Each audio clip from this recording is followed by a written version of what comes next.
A very warm welcome, good evening, and good morning, good afternoon to everybody here, and welcome. Now, in case you're wondering why on earth does Stryfium sound so strange, this is not Stryfium, this is Frostbreath. In fact, I had to come in here on a short notice due to some personal issues for Stryfium, so that's why I am here tonight. Welcome to the Endurance Series. We are here live from the Circuit of the Americas. In fact, that's why the real Formula 1 is currently as well. As you all know, the Endurance Series does follow the real calendar here. I am here joined by an actual familiar face for the Endurance Series. It is Unicorn sitting beside me. Good evening to you.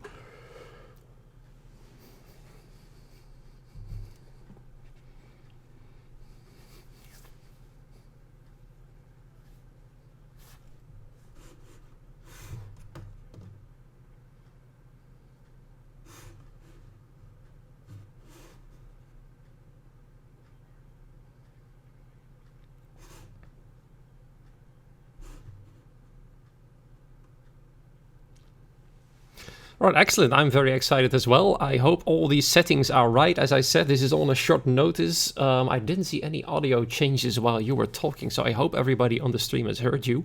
If you guys did hear Unicorn, please do let me know. If you didn't, please let me know as well, because then I have to change some settings quickly here. But nonetheless, it's going to be exciting here tonight. Currently, the lobby is still filling up, missing one player currently, and then we are good to go. 100% race, so 56 laps. That's a mighty large amount to go with tonight, and I'm sure everybody is ready to go. Short qualifying as per usual. I am not entirely sure. Are there any championship standings here, Unicorn?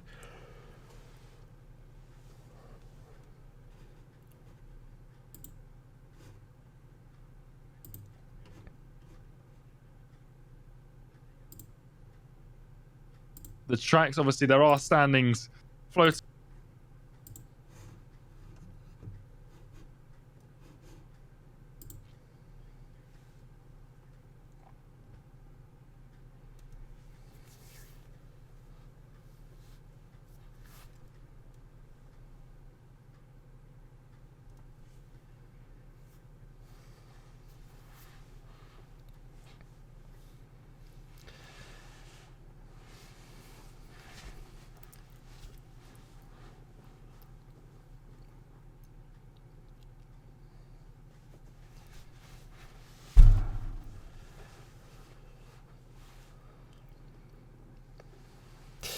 I'm placing my bets on at least 5 or 6 of them with 3 seconds or more penalties, because yes, you are right, the track limits in Sector 1 are pretty severe. I mean, just a few millimeters over the white lines at the edge of the asphalt and you will get that warning.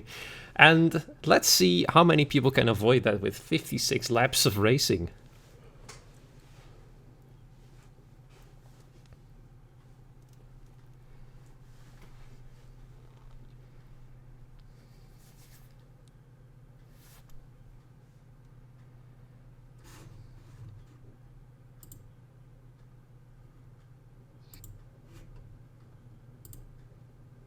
Into the points just based on how big a time penalty people can accrue here in Coast. We've got 18 drivers tonight for 18 minutes of qualifying, of course, before the full length race, and I do believe weather is set to clear as well to follow along with the real life, and we've already got drivers leaving the garage. They're sure in a hurry tonight, aren't they?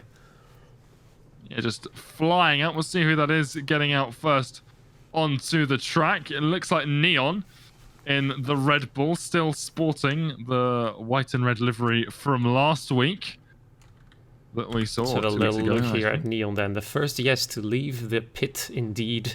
I've been told that the weather will be completely clear. Is that correct?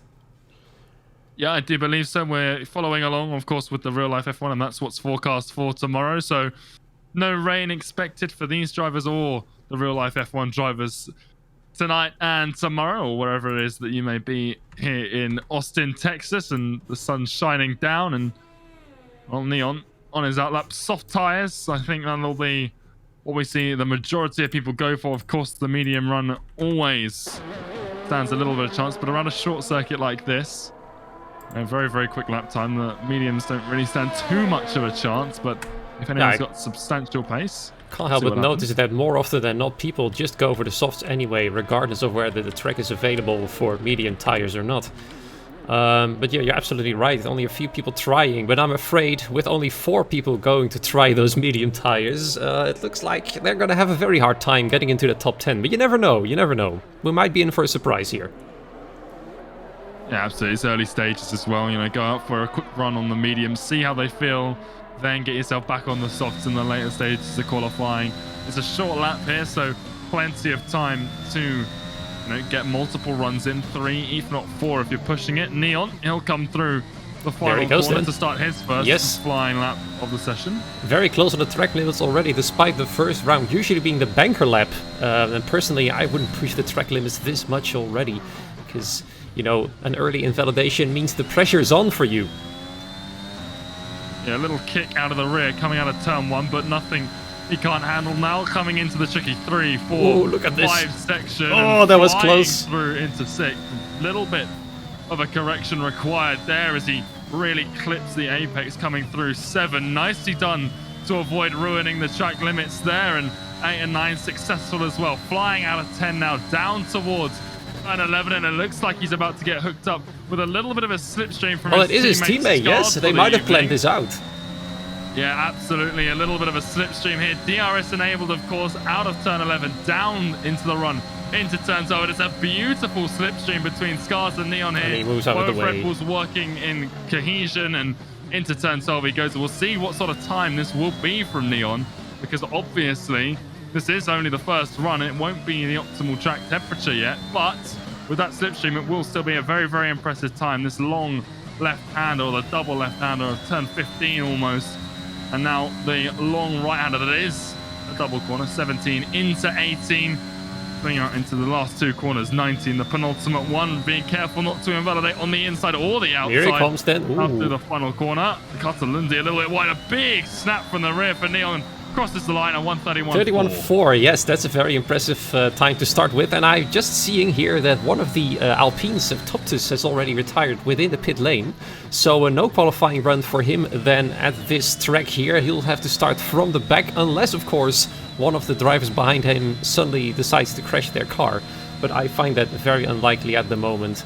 Several other drivers then moving in the timesheets here with Yare Santiago, hope I'm pronouncing that correctly, with a 34.9, and Matteo just going a little bit faster there on a 31.239, going in the pole position for the time being.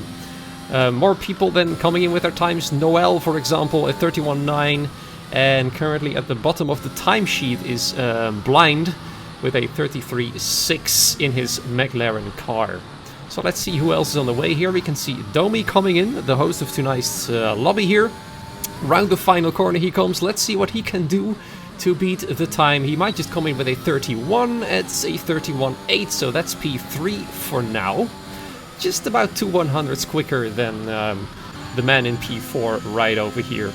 Let's have a look here at who else is interesting to follow here. I mean, you know the group far better than I do. So, who might be a contender for pole position who has not yet set a lap time, according to you? Yeah, well, we've got a couple people, yet to set lap times. As I do believe my game's just crashed. Oh dear. But I was going to say, you've got Vexit and Cody Lawrence there, both in the Haas cars, and my game has crashed. So. Uh-oh. That's a little unfortunate, but yeah, Cody Lawrence and Vexit and those 2 Hasses, those are 2 drivers definitely to watch out for in tonight's qualifying. All right, so Cody Lawrence has just started his hot lap as Vexit has pulled back into the pit lane. Might be because of a lap invalidation, and oh my, that's quite over the track limits there. And it's not invalidated, so they might have just been carrying too little speed for the game to notice that he was quite far beyond those limits. Anyway, his lap counter is still going while we wait for Unicorn to rejoin the game ASAP, I hope. As he comes then onto the back straight here, DRS will be opening soon. And let's see what he can do. Actually, he is currently saving the lap time there. He's not going on for the quick lap, and the Alfa Romeo of the Red Bull team behind him is not benefiting from that slipstream. It is actually Scars who is trying to benefit from it. but no chance for him there whatsoever. He's currently 2/1000ths of a second up on his old lap time. Currently sitting in P8, 32.6, just 2/100ths quicker than Yaxio. I hope I do pronounce that correct as well. There's a few interesting names around here. One of them is actually from Tier 4. I recognize the name of Blind here, which is pretty cool to see. So then, 6 people have still yet to set a lap time. One of those has already retired. Both Haases not with a lap time yet. Carmelison still waiting for his lap time. And Polypunk, another familiar name from Tier 4, has just started his hot lap, currently sitting in last place, just below Toptus, who has retired. I do hope all the audio issues are resolved. I do think everybody was now able to hear Unicorn and the game, which is always a nice addition. Oh dear, Polypunk has decided to turn left where you should turn right. And he's retired. Well, that kind of continues his bad luck trend from Tier 4 here. Oh dear. The Ferrari of Polypunk has literally planted themselves into the wall, which is a shame. Now he's out of qualifying and he'll be starting last for the race. Yeah, and I've managed to get my way back into the session. I'm fortunate to see that from Polypunk. Yeah. Arthur Lundy as well, right as I rejoined. He's into the pits now, but he just spun out in the Aston Martin, so not going too well for him either. Yeah, we're currently following Scars around the second sector here.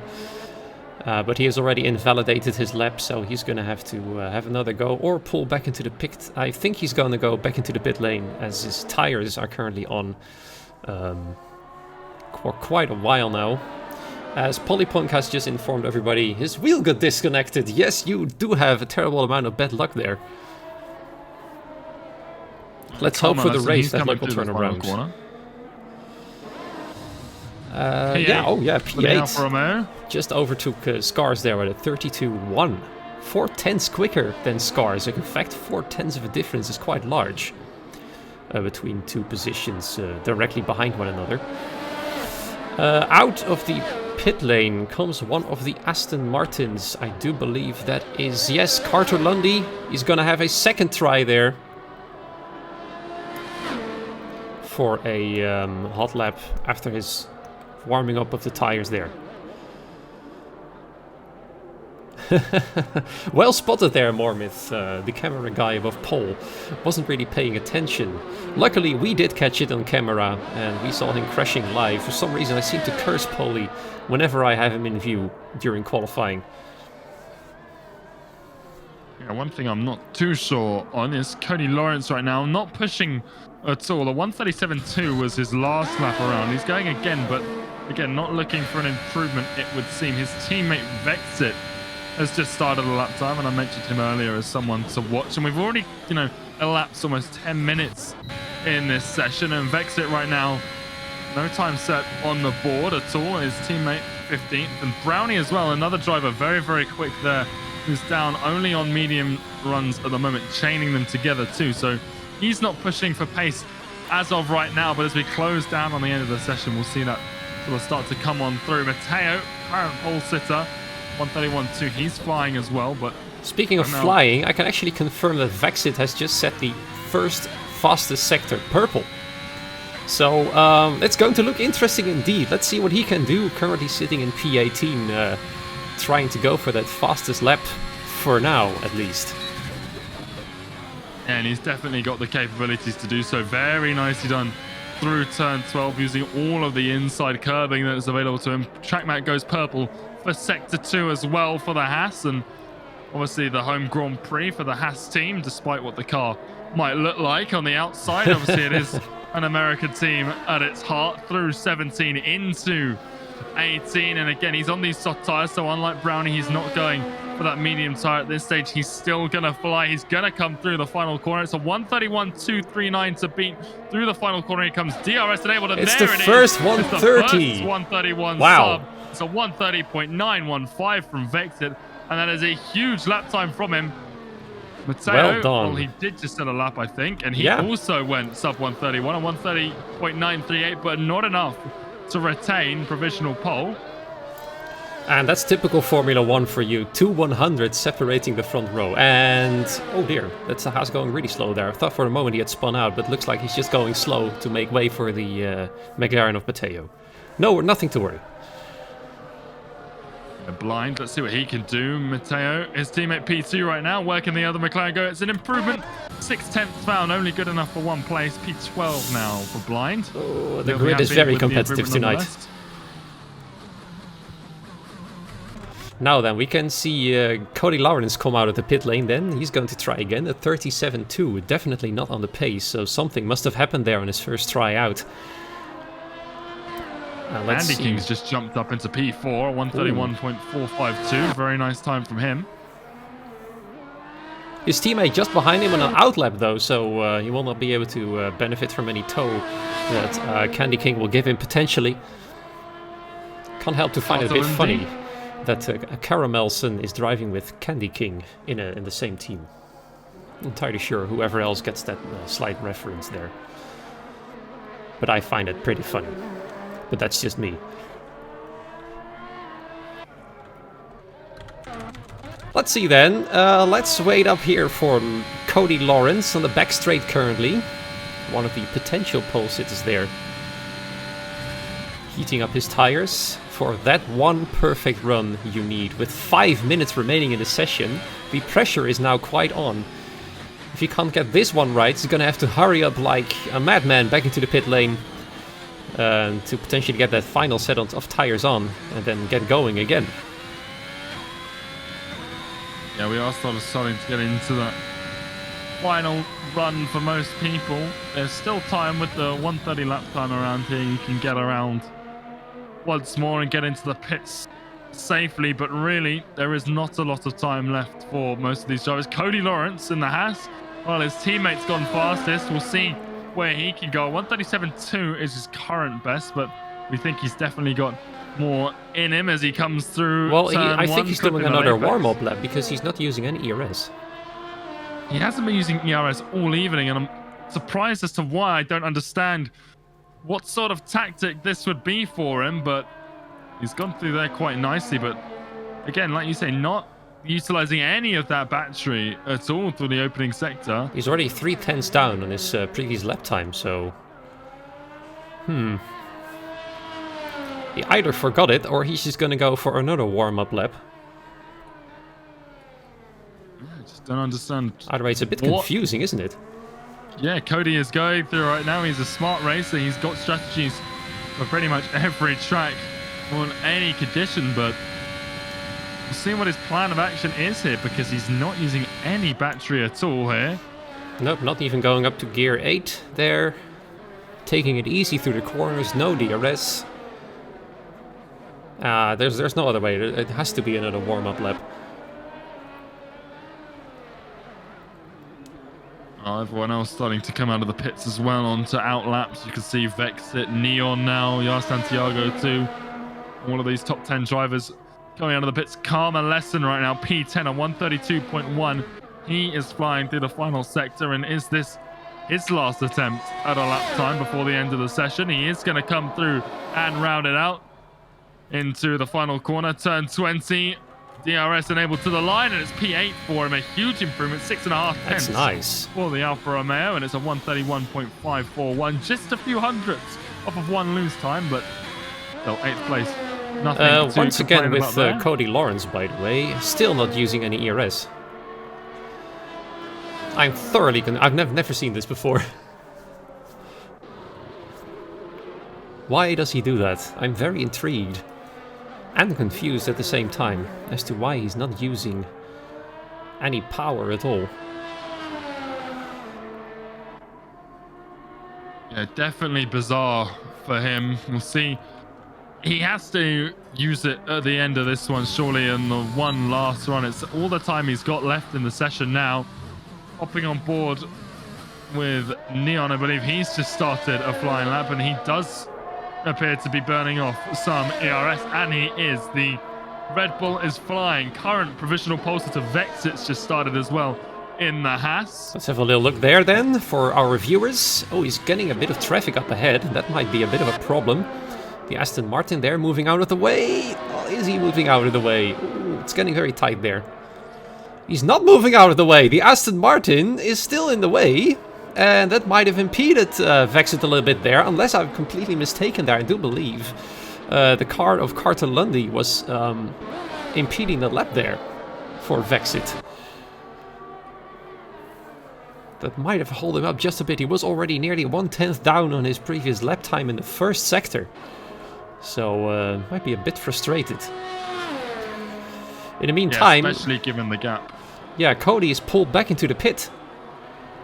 The chat's already saying he's going to do a last to first challenge. Well, technically he isn't last, but he's going to have a hell of a challenge on his hands, if that's the truth. And now Vexit's going purple in the second sector. Just 1 millisecond on his previous lap time, so he is going faster now. As he's coming up to a slow-going Mercedes up ahead. It's Domi on his outlap, I believe. Either that or Ben. Now let's see what he can do. 2 corners to go. The Mercedes moving out of the way there. Around the final corner he comes. Let's see, it's a 1:39 previously. It's improving to a 37. Wow. Now that is a fast lap if I've ever seen any. Well done to him. Incredible. Yeah, Neon had a huge improvement as well. He becomes the 3rd driver to sneak under the 131 barrier, and he sets a 130.9. Doesn't put a dent in Vexit or Matteo's front row. And speaking of those 2 drivers, Matteo is flying right now in the McLaren. He's just into sector 2, and we'll see what the split time is after he comes out of turn 12. But obviously, Neon, he did have that slipstream in the first lap. Didn't look like they continued their cooperation, him and Scars, later into the session, but still a very, very nice qualifying from him. Vexit, still provisional pole.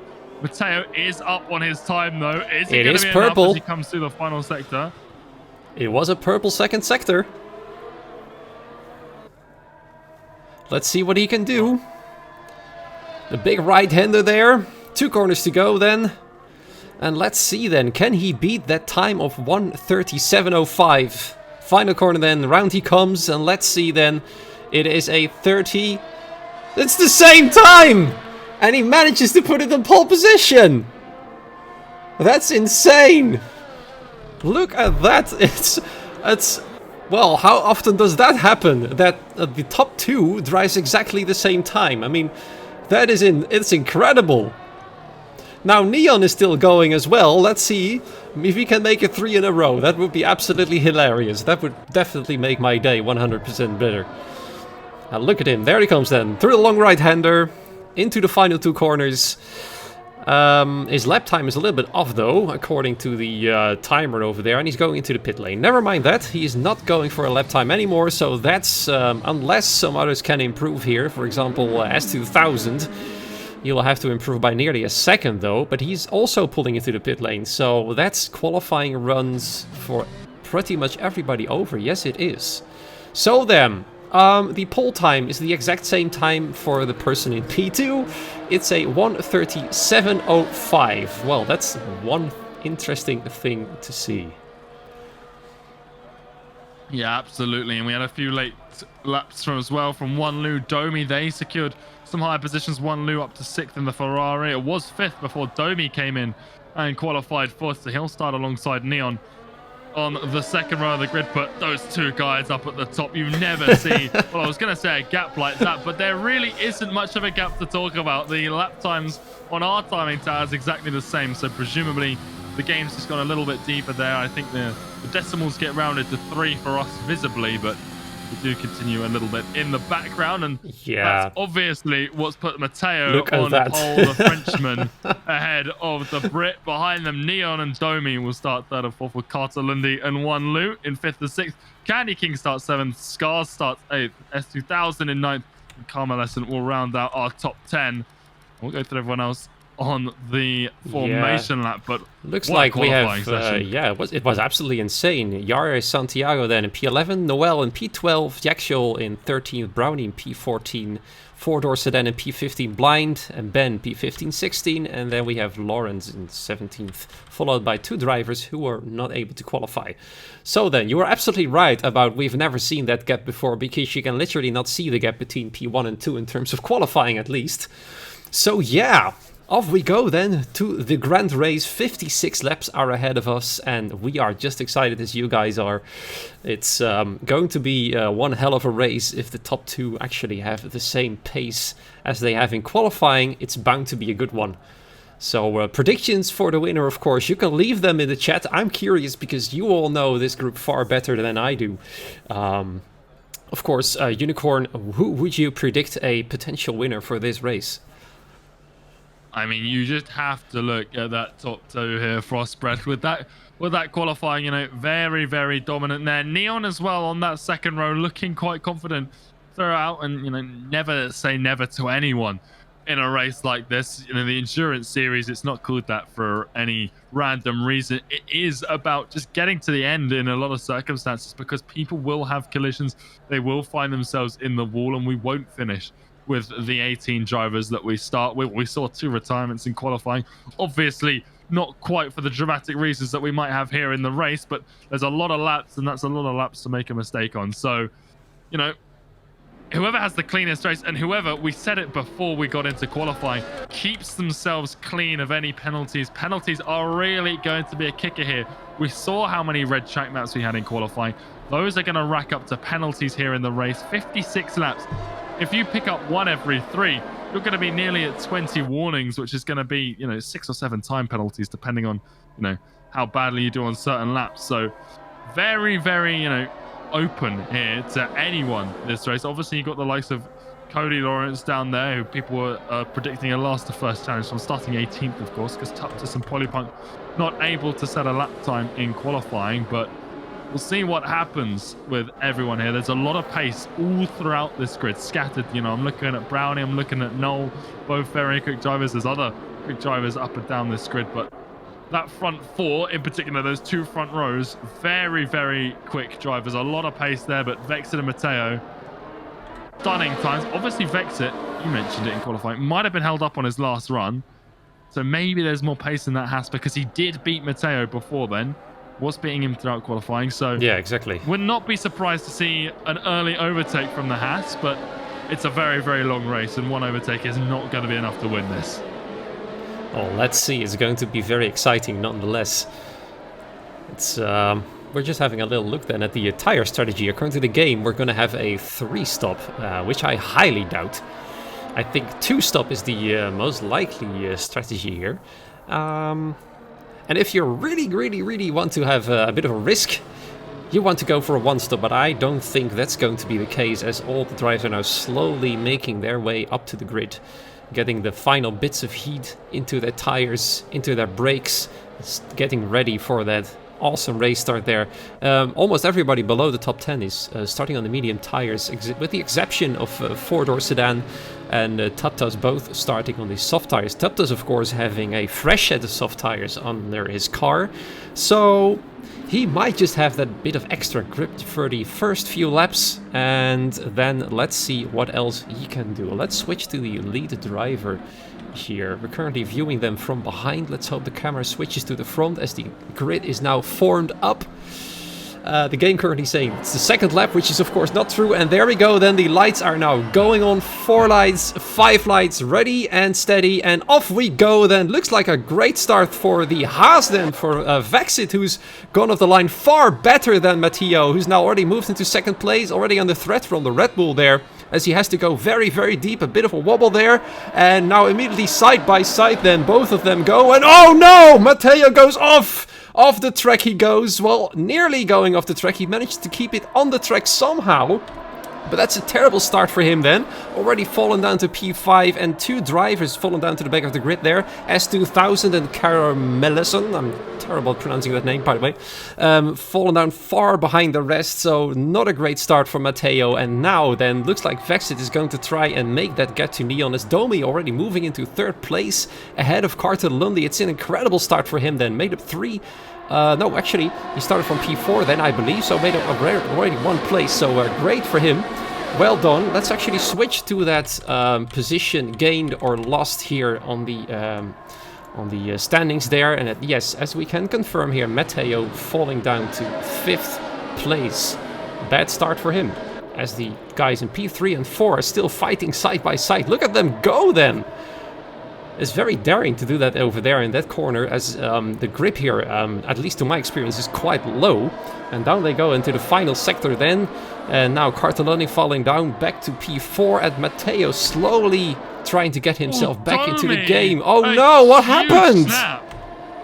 Huge snap for the Mercedes, just completely lost it coming out of turn 18. He's lost it again, the overheated tyres, and I think there was a little contact there with one of the other cars coming through. As my oh my, a big mistake there from him. And going back to the earlier parts of the race, S2000 and Karma Lesson sort of washed out into one another through the first I saw turn. that in the Speaking back. of the first Yeah, turn, oh no. Scars, Yar Santiago side by side, and Scars getting the better of the Alpine coming out of turn 1 there. But a lot of action here in the opening stages of this race. Plenty of time to go. Oh, Scars having a bit of difficulty there keeping the car under control, actually. As you said, he's trying to stay ahead. And there's the first time penalty, quite early in the race already. Wanlu with the 3 seconds in his Ferrari. And let's see if things are going to settle down or if they are going to heat up, as Matteo is having a go here at Carter Lundy for the final podium place. However, he is saving his ERS for the time being. So I guess he's going to make a move later on when DRS is enabled to make it a bit easier for himself, as he's now saving up all of that extra power that he'll need later on. Yeah, Tuptus Yagswell, they exchange. Tuptus big lunge up the inside. Those soft tyres really working out well for the Alpine. He is roaring up this grid. Bearing in mind, he started this race down in 19th position, getting very close to the rear of Brownie now. He is tearing through this lower half of the field, most of whom are on that medium compound of tyre. Obviously, the mistakes have given him some extra positions as well, but he is doing so well in that Alpine. Moving up towards the front then. DRS enabled then, as Matteo is hunting down third place. Oh, there, look at Tuptus going there, already side by side with Brownie before the final corner was even over. And there he goes then, side by side. His tires are giving him all the grip he needs. And there he goes, he able to brake much later into the first corner. And up into P9 he goes. Now his teammate is ahead of him in 8th place. Let's see what Yari Santiago will do then. Will he move out of the way, or will they all have to fight and no team orders in place there? Yeah, a little exchange between Ben and Yags as well. Ben slotting himself up into 11th place, getting closer to the points. Well, what's happened here? Matteo basically just been let by Cartelundi. I think he just wants the DRS. I don't know where the steward stands on that, because Cartelundi just pulled off the racing line and braked right on the middle of the straight. Yep, and there he goes. 10 and 11, and now here he has DRS, of course, because he's before the DRS detection zone. And he's just going to soar back past the McLaren. And I doubt Matteo is thrilled with this. And we'll see how everyone reacts to that one after the race. But my goodness, Cartelundi, he is not going to be on Matteo's Christmas card list, that's for sure, after a move like that. Yeah, McLaren's definitely. Continue to lose places as Blind drops to Polypunk to 17th. You can almost see some steam coming from Matteo's helmet there. He might just be fuming below the helmet because of this interesting strategy from Cartelundi. Let's have a little look at the front of the grid, by the way. Neon is still within DRS range of Vexit. It looks like he's able to keep up the same pace as the Haas driver there, so we might still see a battle for the lead sooner or later. Two Alpines, they're going to go side by side into turn 1. Tuptus, again, these soft tyres, he's really making them work for him. His teammate, Yar Santiago, drops to 9th. He is still leading on the mediums, though, there. With Tuptus up the inside, both had DRS, so it's an equal playing field there. Those soft tyres just affording him so much more traction out of the final corner. Yeah, he's going quite well. They're already in 8th place, and now he's already within DRS range of Scars, who's currently occupying the P7 there, and he's a little bit behind the small group of Huandu and Candy Gang ahead of him now. So let's see what he can do. I think Yaris Santiago is going to follow his teammate to see if he can get any advantage of the charge that Tuptus is making from P18, P19 in fact. And as there we have it, Candy King moving past Wanlu, and Matteo once again fighting here with Cartelundi for the podium places, and he's now finally properly passed. Oh, actually, never mind that. Let's get into his car and see what he can do there, and now he's properly passed for real. A bit of a wobble there. As I said, there's quite low grip there, and there goes Cartelundi past again. These guys are on it tonight for that podium place there, and both of them are now losing more and more time to the front two. Yeah, I mean, a battle like that, side by side constantly throughout the final sector, never going to gain any driver time, and it hasn't worked out for either of them because neither's gained a position out of it. Here goes Matteo once again, looking to the outside with the use of DRS into turn 1. Can he find the switchback? No, he can't. Cartelundi defending that inside line very, very nicely, not giving the McLaren an inch more room than he needs to, and he holds on to that third place very, very nicely. Scars, he's hunted down one loop, but hasn't found a way past in that Red Bull, and he's got Tuptus all over. Tuptus nearly tapped him there.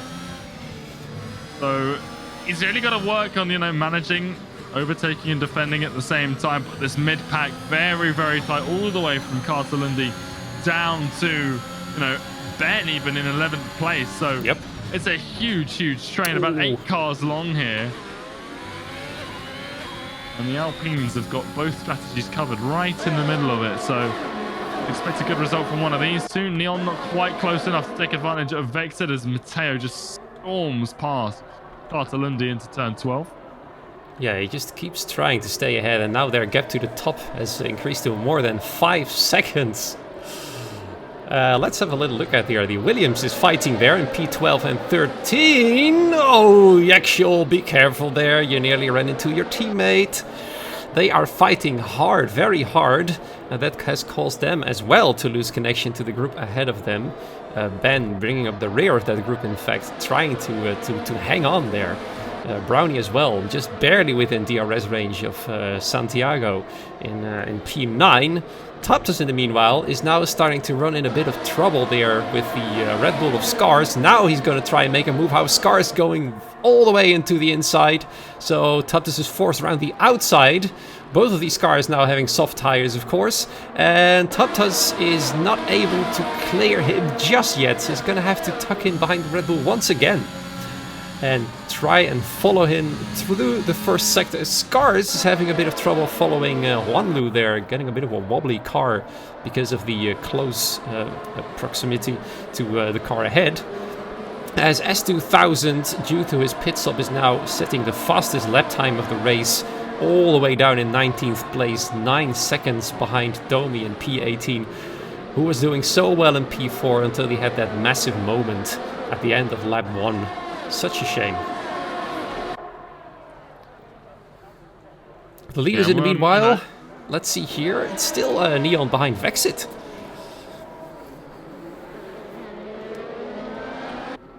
Tuptus again failing to find a way past Scars, this time into turn 12, and we're on lap 6, so still very early days, but there will be this switchover point that we've got to bear in mind between the tires. You've got a big group of medium runners right behind these soft runners. You've got Yar, Santiago, Brownie, Ben, all poised, ready to sort of pounce on the likes of Tuptus, Scars, Wanlu on these aging soft tires. And if the in-game strategy is to believe this, Yar Santiago goes very wide through 19. I wonder if that has picked him up a warning for track limits, but those mediums, they will start to come into their own a little bit versus these softs, which, like I was mentioning, that in-game strategy really doesn't back them to last long at all here around the circuit of the Americas. Yeah, you can already see that Yari Santiago is already starting to knock on the door of Tuptus, saying that, hello, my mediums are now coming into play and your softs are getting old, so please let me pass ASAP for the sake of our team.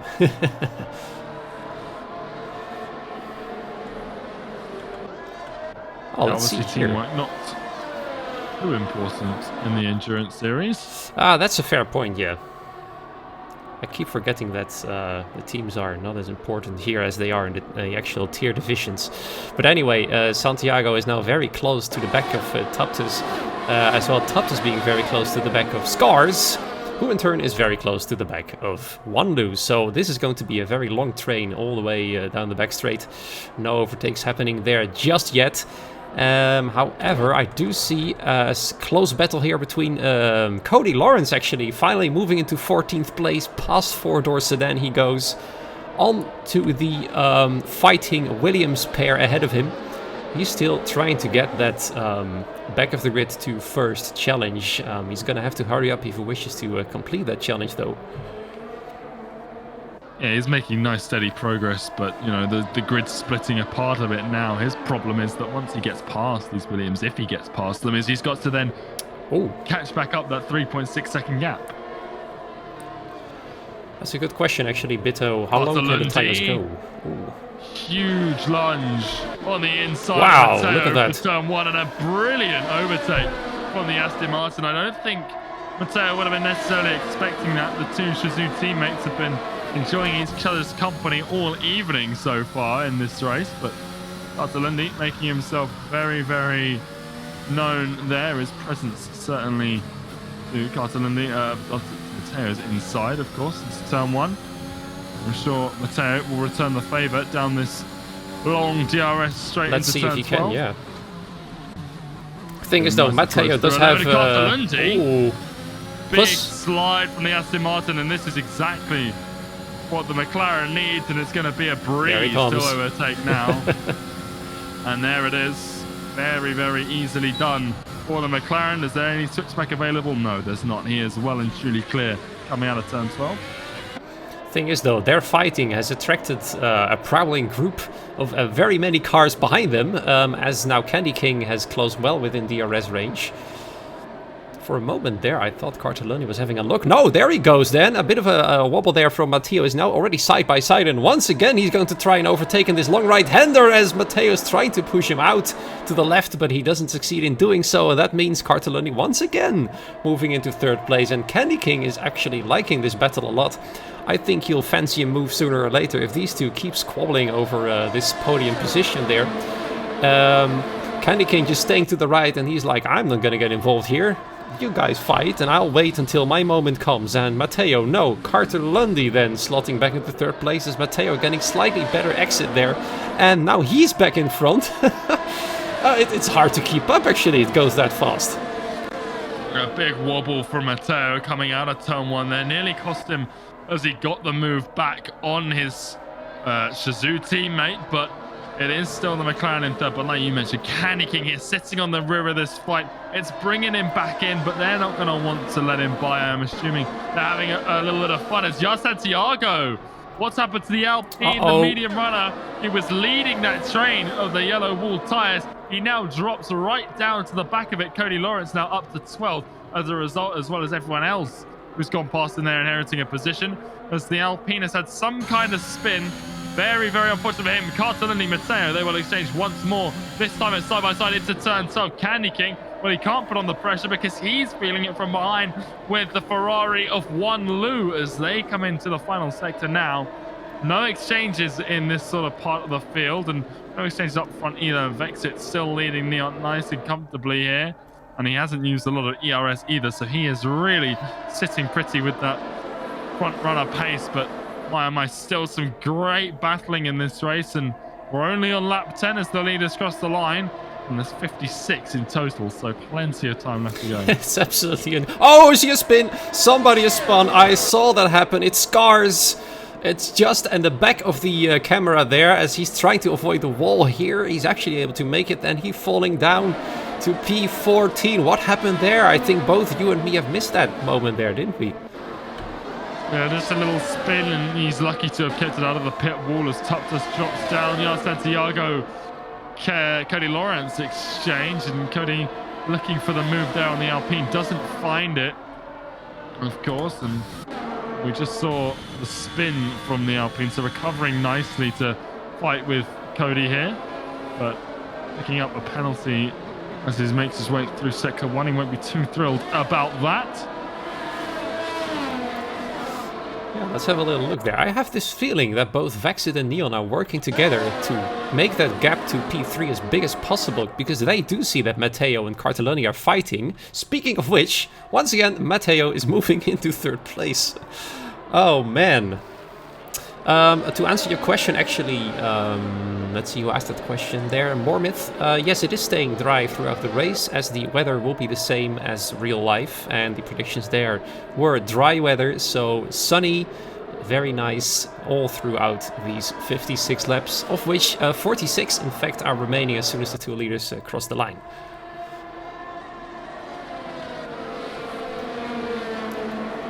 Now we see that big train splitting up a little bit now that Brownie has lost connection to that main group, who is currently in 7th place, as Taptas is actually the first to pit from the soft tire users. Now that is interesting, as I'm pretty sure he had the freshest of them all.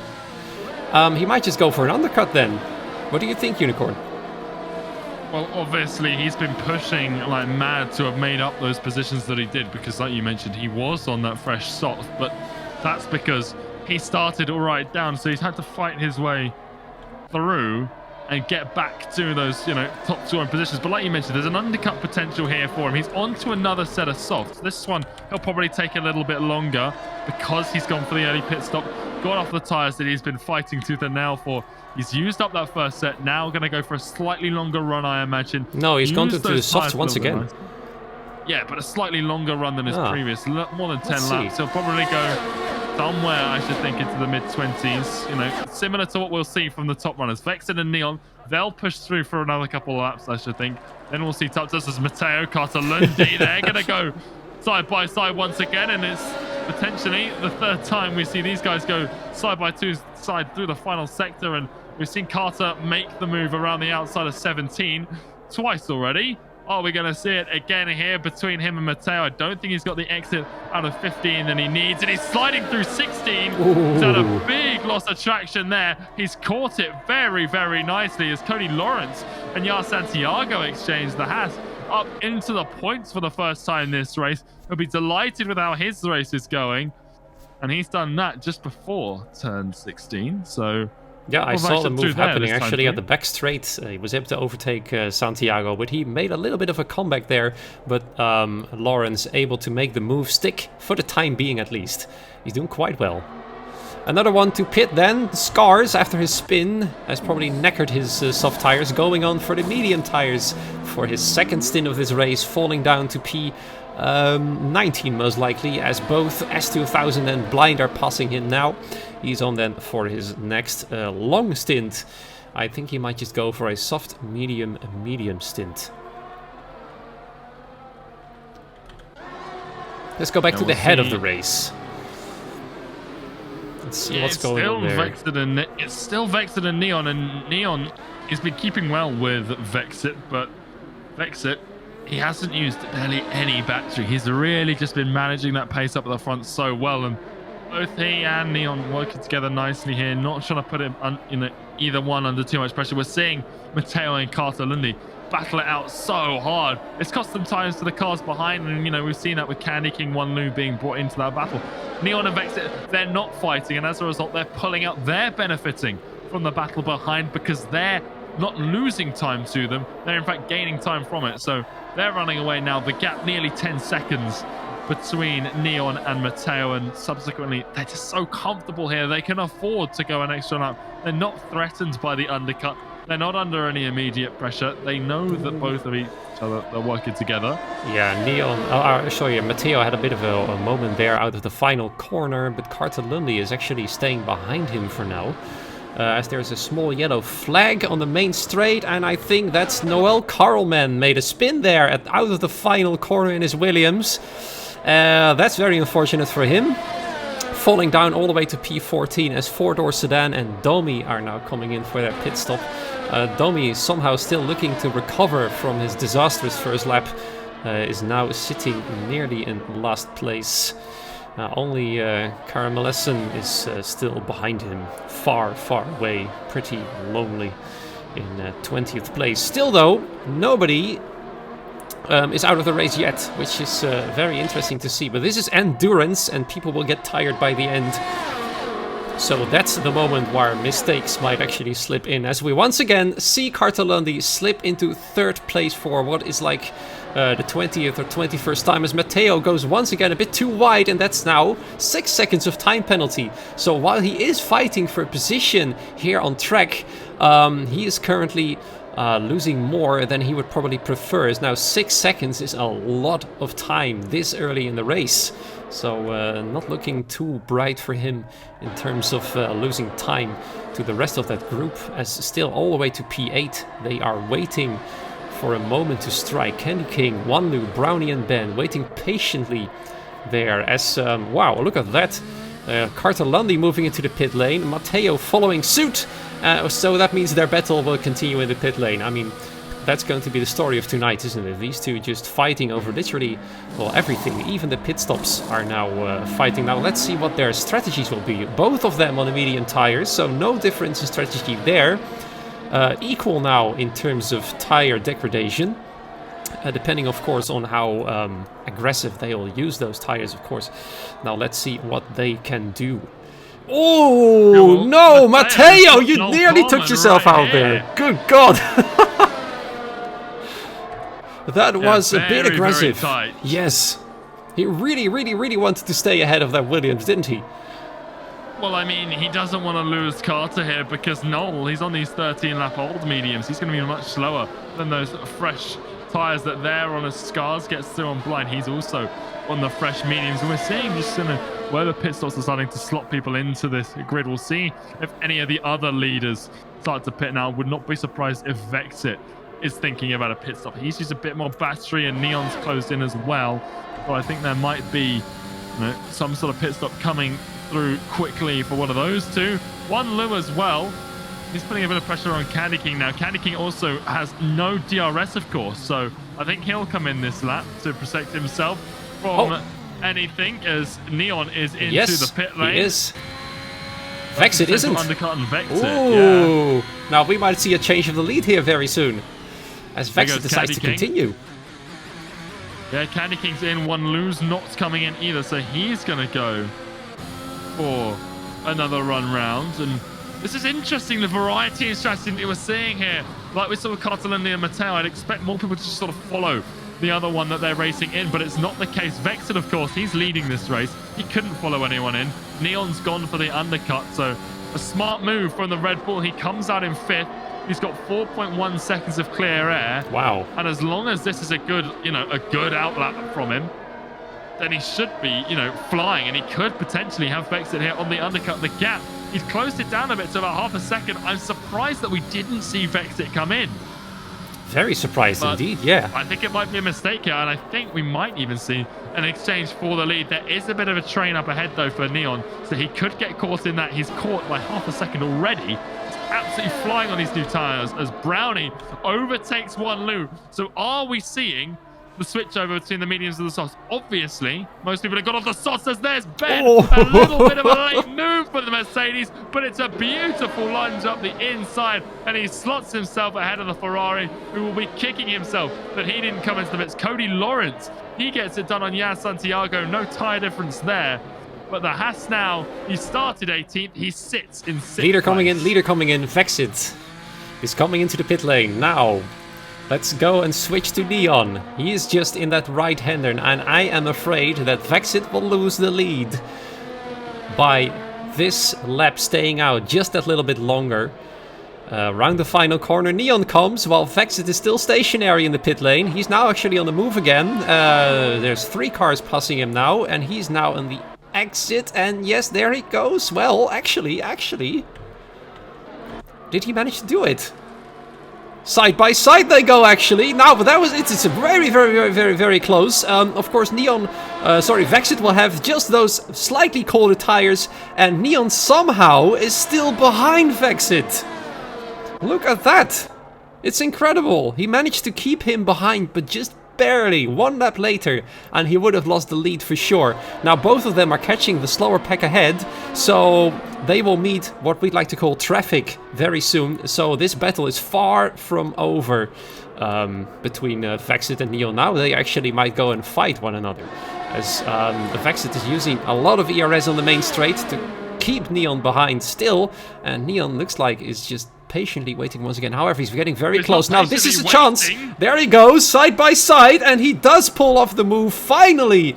while the pit strategy didn't work, it has worked on the back straight, and now Neon is in the technical lead of the race, because as soon as the 3 ahead of them will pit, he will be leading the race. However, of course, Vexit will be sure to keep that pressure on within his Haas, and he'll probably not be too happy. He thought he had it covered just barely by the pit stop, but there Neon is then out in 4th place for now. Wow, incredible. And Wan Lu refuses to pit. Wow. The Ferrari on 16 lap hold softs still is pushing through here. This is a very, very bold strategy, and bearing in mind, he was in sort of the chasing pack for the 2 leaders. Neon and Vexit are about to overtake him, so really, really risky hit. Tuptus Yags, they exchange here. Tuptus, he's on fresh softs, 5 laps they are now, and pushing once again. Remember, he started all the way down in 19th, so him and Cody Lawrence have put in a real shift here today to get themselves up into these points-paying positions. As Jar Santiago, 3-second time penalty for the Spaniard. There goes Neon. Vexit, 1 lose there as well. What's going to happen into turn 11? Oh. Neon's going up the inside. Vexit's going to follow him through as well. Uh-oh. Both cars getting the Ferrari, but now it continues onto the straight. DRS for both Neon and Vexit. They're going to leave Wan Lu in the dust. Brownie and Ben exchange for leader things. The Mercedes now into P1, and Neon, with the DRS he got off the back of Wan Lu, defends off of Vexit's attack. And Brownie and Ben are right there, clear as day for the net leaders. But right now it's Brownie and Ben at the front 2.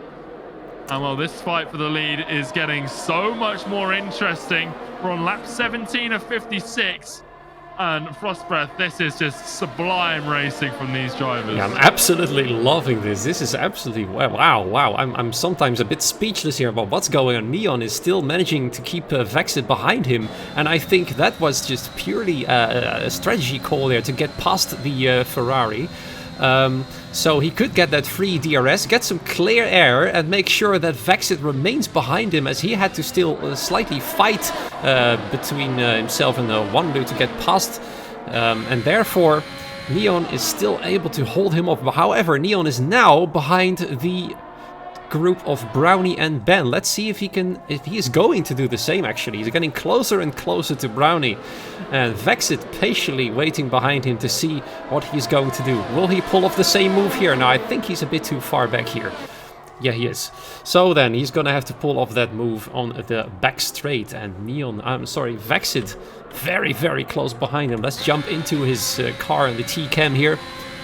He's losing a bit of ground here, however, and I see a yellow flag in the first sector. I think that was Blind there, having a bit of problems. Neon not able to get past Brownie here, so that's gonna cost him some time.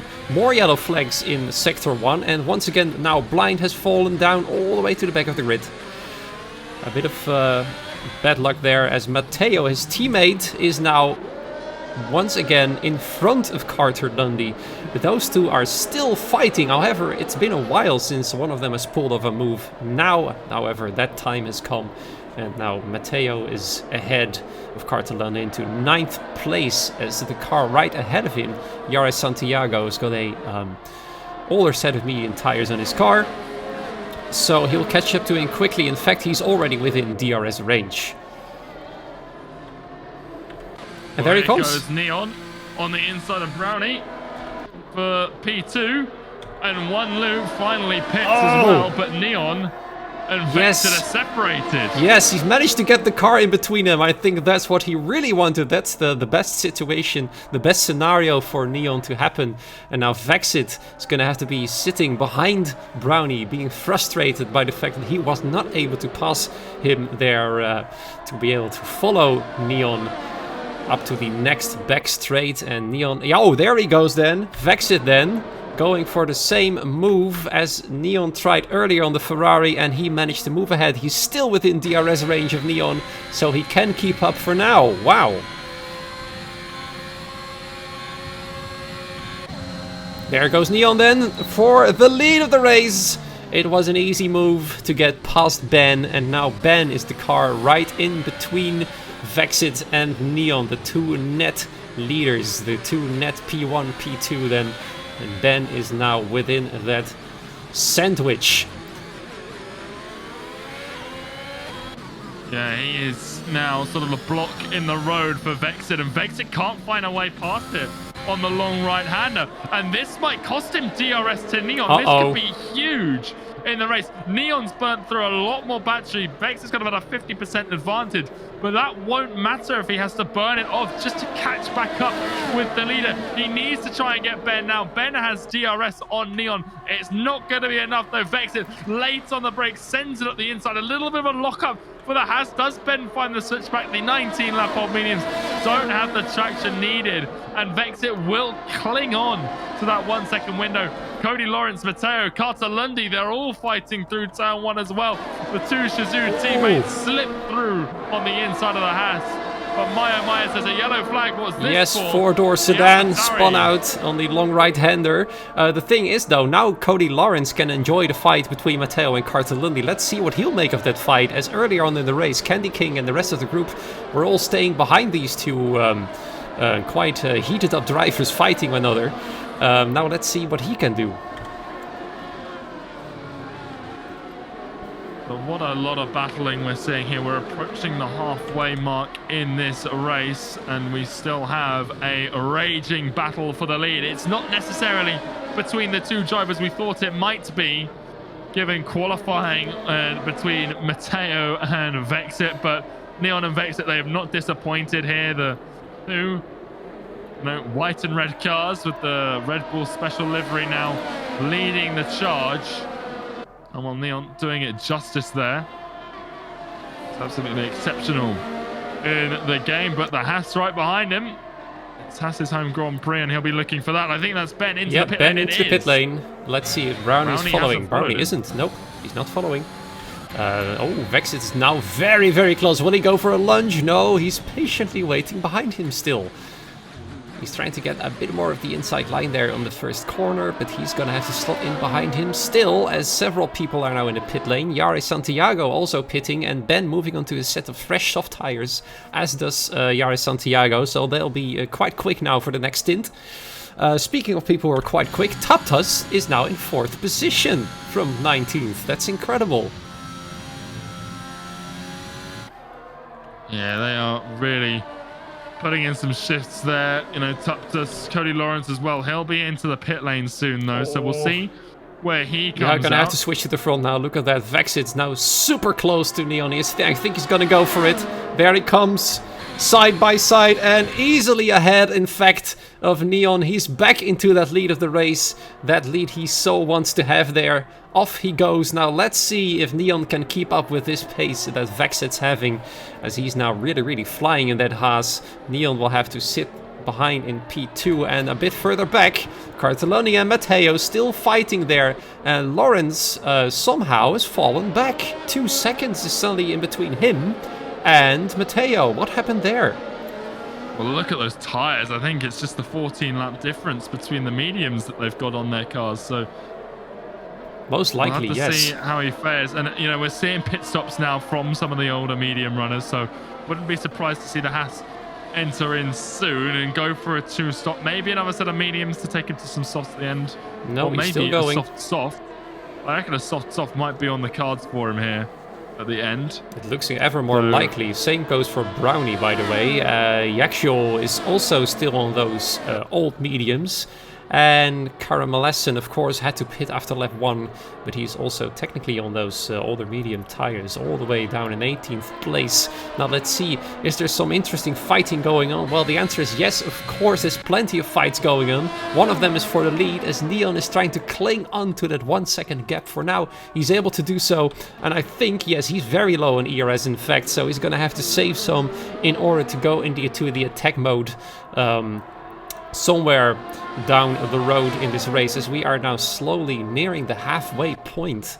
Man, what a race this is unfolding to be. Let's see, here's a another Red Bull fighting a little bit back on the grid. In 12th place, Scars, who had a spin earlier on the race, is now swarmed by Santiago on those fresher soft tires. Oh, Santiago actually nearly bumped into the back of him, but that's going to be an easy move for him. Already side by side before the DRS line, and past he goes of course, Scars trying to get that slipstream to make himself a bit quicker there, because the next car behind him is also on soft tires. Noel Karlman in P14 at the moment, and trying to close that gap to Scars on his 9-lap old medium tires. Yeah, the tyre strategy now, that's really becoming the most critical thing in this race. Vexit, Neon going down into turn 1, Neon not finding it on the race leader, and we might see this sort of fall back into how it was before the pit stop, because Vexit, he's got the ERS advantage to defend against Neon, and we saw him have a pace advantage earlier on. Cody Lawrence, Ben, side by side. Ben's gone round the outside. There's a little bit of contact between the two through turn 1, and Cody Lawrence still on these 22-lap old mediums has got the fighting spirit inside of him. Carter Lundy in P5, he picks up a 3-second time penalty, and you can see that black and white flag next to a lot of names now could play a huge role in the end of things. Yeah, speaking of interesting strategies, we can see here in 11th place S2000 on 20-lap old soft tires. How is he keeping those alive? It's absolutely ridiculous. He still hasn't pitted. Well, yeah, of course, he had that disaster first lap, and he still hasn't pitted after that. And Yaris Santiago is going to have an easy time passing those ancient tires. They're almost fossilized, they're that old. Look at him, there he goes then. Before the DRS is even happening, he's already way past S2000, who's now very, very slow on those old soft tires. We have a move here from Candy King going past Cody Lawrence, or in fact it might have been the other way around, as they are now fighting for position regardless. Noel Karlman, as I predicted, is now moving past Scars into 13th place, and he'll be the next one to meet the ancient soft tires of S2000. What will he do? Will he go to the hard tires? What do you think? Well, it's going to be very, very interesting. He is pushing that stint, very, very hard, but you look at the likes of Brownie, you look at the likes of Cody, who are on also aging to obviously the mediums, but that gives them hope for, a possible one-stop. He's going round again. maybe that's what S2000 is thinking here. Yeah, most likely. likely. Maybe he is going to try and push for a one-stop here. If he can get another 2 laps out of those tires, I see no reason why he can't go to the end on mediums from here. Yeah, he could even come in this lap. Yeah, well, thing is though, he already stopped because of the start of the race disaster for him, of course. So these tires came in at lap 2 or 3. But then again, still, it's quite an impressive recovery if he manages to do so. As, oh, look at this, Carter Lundy. And Taptas is now mixed into the fight between Matteo and Lundy. He's now having to slot in behind them, as his soft tires are starting to go off pretty badly now. Both of them have moved past Taptas there, now into 4th and 5th position, as ahead of them is the teammate of Carter Lundy. Now that might provide some interesting strategies for them as well. I do know that teams don't really matter in terms of championship standings or any kind of standings really. But if Brownie stays out for much longer, he will have his teammate behind him very, very soon. And let's see what will happen then, if that's the case. Well, S2000 picks up a 3-second time penalty, and that usually leads to someone bringing, having those tires die out, sort of starting to slip wide with the lack of traction. Yeah, I'm looking at the penalties right now. Again. Yaris Santiago already having 18 seconds worth of penalties. He's very enthusiastic on track limits, so that's what I can say from this thing here. Very, very neat. In fact, almost, I believe, let's see, 4, 6, 8, more than half the grid has penalties on their name already. Only time penalties, in fact, no speeding penalties or whatever, as Yaris Santiago picks up another 3 seconds and is now on 21 seconds. So that's incredible, as Taptas and Ben are going side by side before the back straight, and Taptas has to slot in behind him, as he does know his soft tires are going off. And oh no, we've missed a move for the lead here. Oh dear, Neon has moved into the first place here. Vexit will have to slot in behind him, so Neon is back onto the attack. He does have quite a lot of ERS now. He's saved up a lot, and he's been waiting for that perfect opportunity to strike, and he has done so now. So well done to him, as Matteo has also made a move on Carter Lundy. While Carter Lundy is trying to get a move back on him here. He's got the inside line into this third sector. sector here, and he's once again ahead, and Ben is very feisty. He's trying to move side by side with Matteo as he's got more grip on those soft tires, and he's trying. He's now side by side into the final two corners, and he's ahead of Matteo. Oh, and Matteo nearly spinning himself out of the race, or at least out of contention there for the potential podium place. Now this fight is getting very, very, very hot. Yeah, this front lot, there we go. Ben Cartolini, well, they're going to exchange those softs. Really paying dividends for that Mercedes at this stage of the race. Look at that. Now Ben is in fourth place. Away. Yes, and off he goes into the distance. And, well, Cartolini is really trying to stay with him there. Nearly kissing the gearbox with his front wing. The gearbox of Ben, that is, of course. And now he's going to have to be fighting with Matteo again.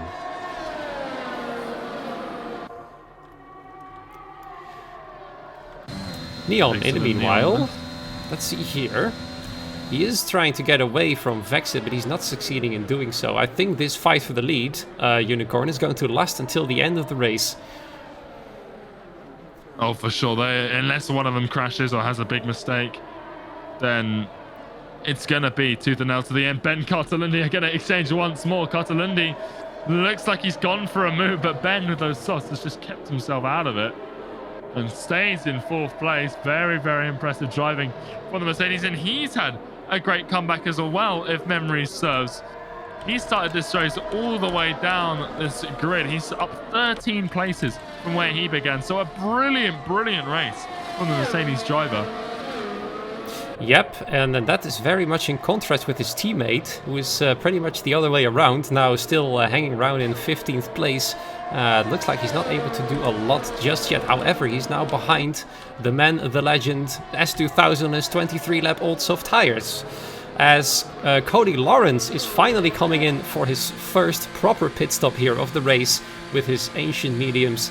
Now going for a fresh set, I think, yes, that's soft tires there, going onto his car.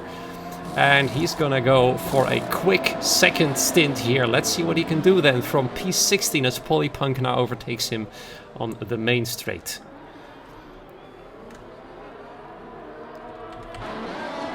Man, look at this. S2000 is keeping Domi at bay. Somehow he's managing to do that. Although, to be fair, Domi's tires aren't the newest either, 13 laps old.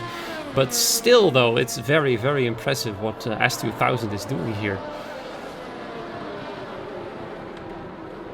Yeah, his tyre management here. He's having a bit of a wobble here. And there goes we jinxed him through the inside of 10. But he's going to look for the inside of 11. S2000, surely. What is the point of staying out past here? Yeah, mediums to the end. Like, it has to be. Yeah, otherwise it's wasted potential. The only other option here. He has to. This is the only thing he can do as he goes back past. DRS or Domi later on the brakes, he knows he can afford it here with the tyre difference, and right he is to just storm back through on the AlphaTauri. But S2000, as much as the time management at this point of this race is impressive, Brownie's into the pits, Tuptus is into the pits, and there it is, a little bit of a longer stint like we expected. But someone who's done a way longer stint is this man here, S2000. He has to come into the pit lane for mediums this lap, or he is just...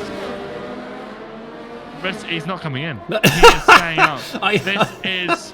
If he doesn't get a puncture, I am going to be so surprised. I wish I could see the tire damage to that car right now. Over 70% at least. Uh-oh. There's no wing on one loose car. He's crashed coming out of turn 1, and he's got to do an entire lap with no front wing. And that is just his race, well and truly ruined. Yep, there goes his top 5 finish. Yeah, S2000, man, it's absolutely insane what that guy is doing. He's still going, as we are now looking at Cartolini and Matteo. Matteo trying to go for a move once again. Speaking of moves, that's incredible here. At the third sector, Vexit is back into the lead. Going past Neon then, and these two are just fighting forever. These two are glued together like Matteo and Cartolini are.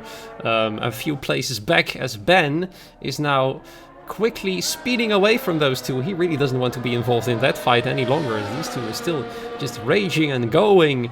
forever there. It's like an eternal, endless battle going on between these two. And I'm getting word that several cars are still underfueled. Neon, Vexit, both of them are underfueled, in fact. And so there's now the worry that they'll run out of fuel if there's no safety car. Well, that will be very, very interesting. Matteo Castellundi exchanging once more, this time in turn 1, and the Aston Martin coming out ahead there. But it would be quite unusual if we do see Rovers having to start kind of limp round at the end on the last couple of laps if they don't have the fuel to make it to the checkered flag. It's unprecedented, but then this session started with 2 people getting an almost identical time in qualifying, so pole position. It's been a day for firsts. It's the first time you and I have ever commented. It's the first time we've seen an identical pole time. It wouldn't be a huge surprise to me. It was the first time we saw multiple cars run out of fuel before the end of the race. Juan Lewis finally made his way to the pit lane, by the way. He's now with a fresh front wing and a fresh set of tires. Matteo now is literally pushing the Aston Martin. There you go. He almost pushed him, well, actually somewhat managed to push him off the track there, whether through pressure or through an actual push there. But either way, these two are in a heated battle regardless, as S2000, my man, now fighting with Polypunk on the back straight. He's not giving up anything whatsoever. This guy, however, does have plenty of fuel for the rest of the race, as his fuel icon isn't yellowed out, which means, yes, thank you for pointing out, Gauzy. It means their cars are underfueled, and there are several cars underfueled indeed. Now, S2000 into 15th position, and the battle for the lead, battle for P4 and 5, both are still raging on. The rest of the field, however, is starting to spread out a little bit. The race is settling down. My mouth is getting dry from all of this talking, this action. There's just so much going on. Yeah, absolutely. It is starting to, like you say, spread out a little bit as Cody Lawrence sets fastest lap of the race. He's on some fresh softs now in the Haas, and we'll be interested to see what he does with these. I imagine it's going to be another set before the end of the race, and he's just going to push for these next few laps, try and get back into the points and negate the gap that is going to be another pit stop. There's a lot of drivers yet to pit again, though, I think, waiting for another pit stop. But S2000 who is in for the first it's time the headline of the race. The second time of this race, apart from that really early pit stop he had. But now he goes to for the mediums. I don't understand this. He's going to do a longer stint on the softs he's just done than the one he's about to do on the mediums. This is a bizarre strategy from the AlphaTauri. I think he's like, oh, if I can do this on the softs, I can do it on the mediums easily. That's probably his way of thinking right now. I would love to see what his percentages were, because I'm sure he was in puncture territory, surely. Yeah, most likely. I wouldn't be surprised if I hear several bangs coming from the pit lane, as those tires are now exploding from all the wear they've had to endure. But there he is then, and now on a fresh set of mediums, which he'll make last shorter, because he doesn't have to make them last as long as the soft tires, as Cartelloni has a bit of a small moment there into turn 1. Matteo, however, is still behind him. Fighting for that place. Ben is now the guy in 3rd place, but he'll have to come in on his soft tires sooner or later, as Carter-Lundy also picks up a penalty. Now those two are so close together. Let's have a look at their penalties. Lundy having 9 seconds and Matteo having 6 seconds. So it's only 3 seconds difference, as Matteo is now once again moving ahead of Lundy into 4th position. And I have this feeling, Unicorn, that Neon is making himself ready for another move on Vexit. He's only half a second away in Sector 3.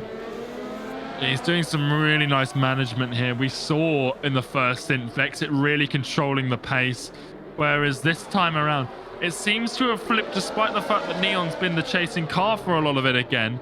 He has been in front, and he has gained a lot of battery. He's at 86%, 89% as he goes to a breaking point. Exits down at 50%, and while 50% is still a very healthy amount of battery to have, the fact that Neon's got nearly double this at this point in the race is a concern for Vexit, who's now pushing again as Neon gets DRS. He drops down to 40%. He's below half now of what Neon's got. Neon is doing very well to manage this stage of the race, and it's important, or to have good management towards the end of the race is much more important than the beginning, because if you're still in it at this stage and you've got more resources than the guy in front, when it comes to the last few laps, when it comes to the last few overtaking opportunities, Neon is going to be in very, very good stead as Yar Santiago and Candy King exchange into turn 1. Yar Santiago, the Spaniard, up into 6th place, and very, very nicely done for the Alp.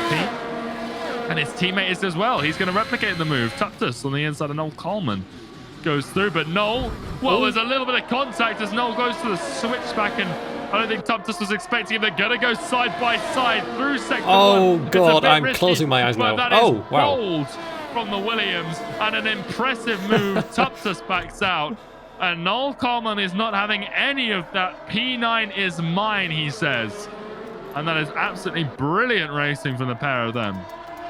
Bito badly hoping for a safety car. In fact, I'm getting inside information from Gauzy that Neon is on 1.5 laps of fuel short of finishing this race. So, yeah, things are happening.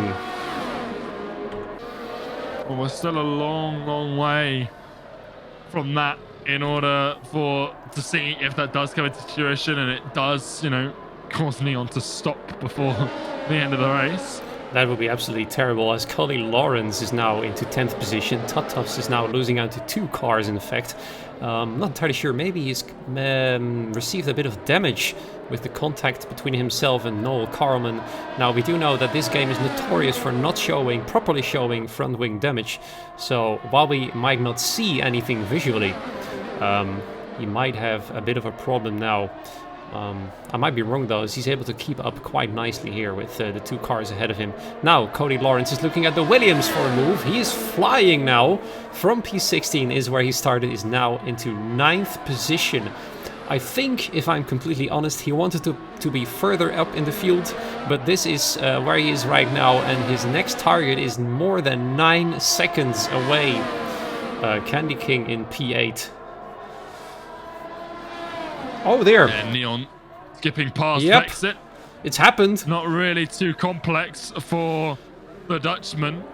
Just DRS down into turn 12, and Vexit's got no answer to it, but very, very nicely done. You got to bear in mind as well, not only is there a fuel problem for Neon, and maybe Vexit as well, we're obviously not quite sure what he's got, but Neon's got 1 lap older tyres, and that could be a problem if they're going to go to the end on these. Obviously, if they're going to go for another set of softs, it won't be a problem. Brownie, he gets past Yar Santiago, and Mateo and Carter exchange once again. But Brownie, he's a very, very interesting position here. 4 lap old softs. Cody Lawrence as well, to a lesser extent, a few places behind.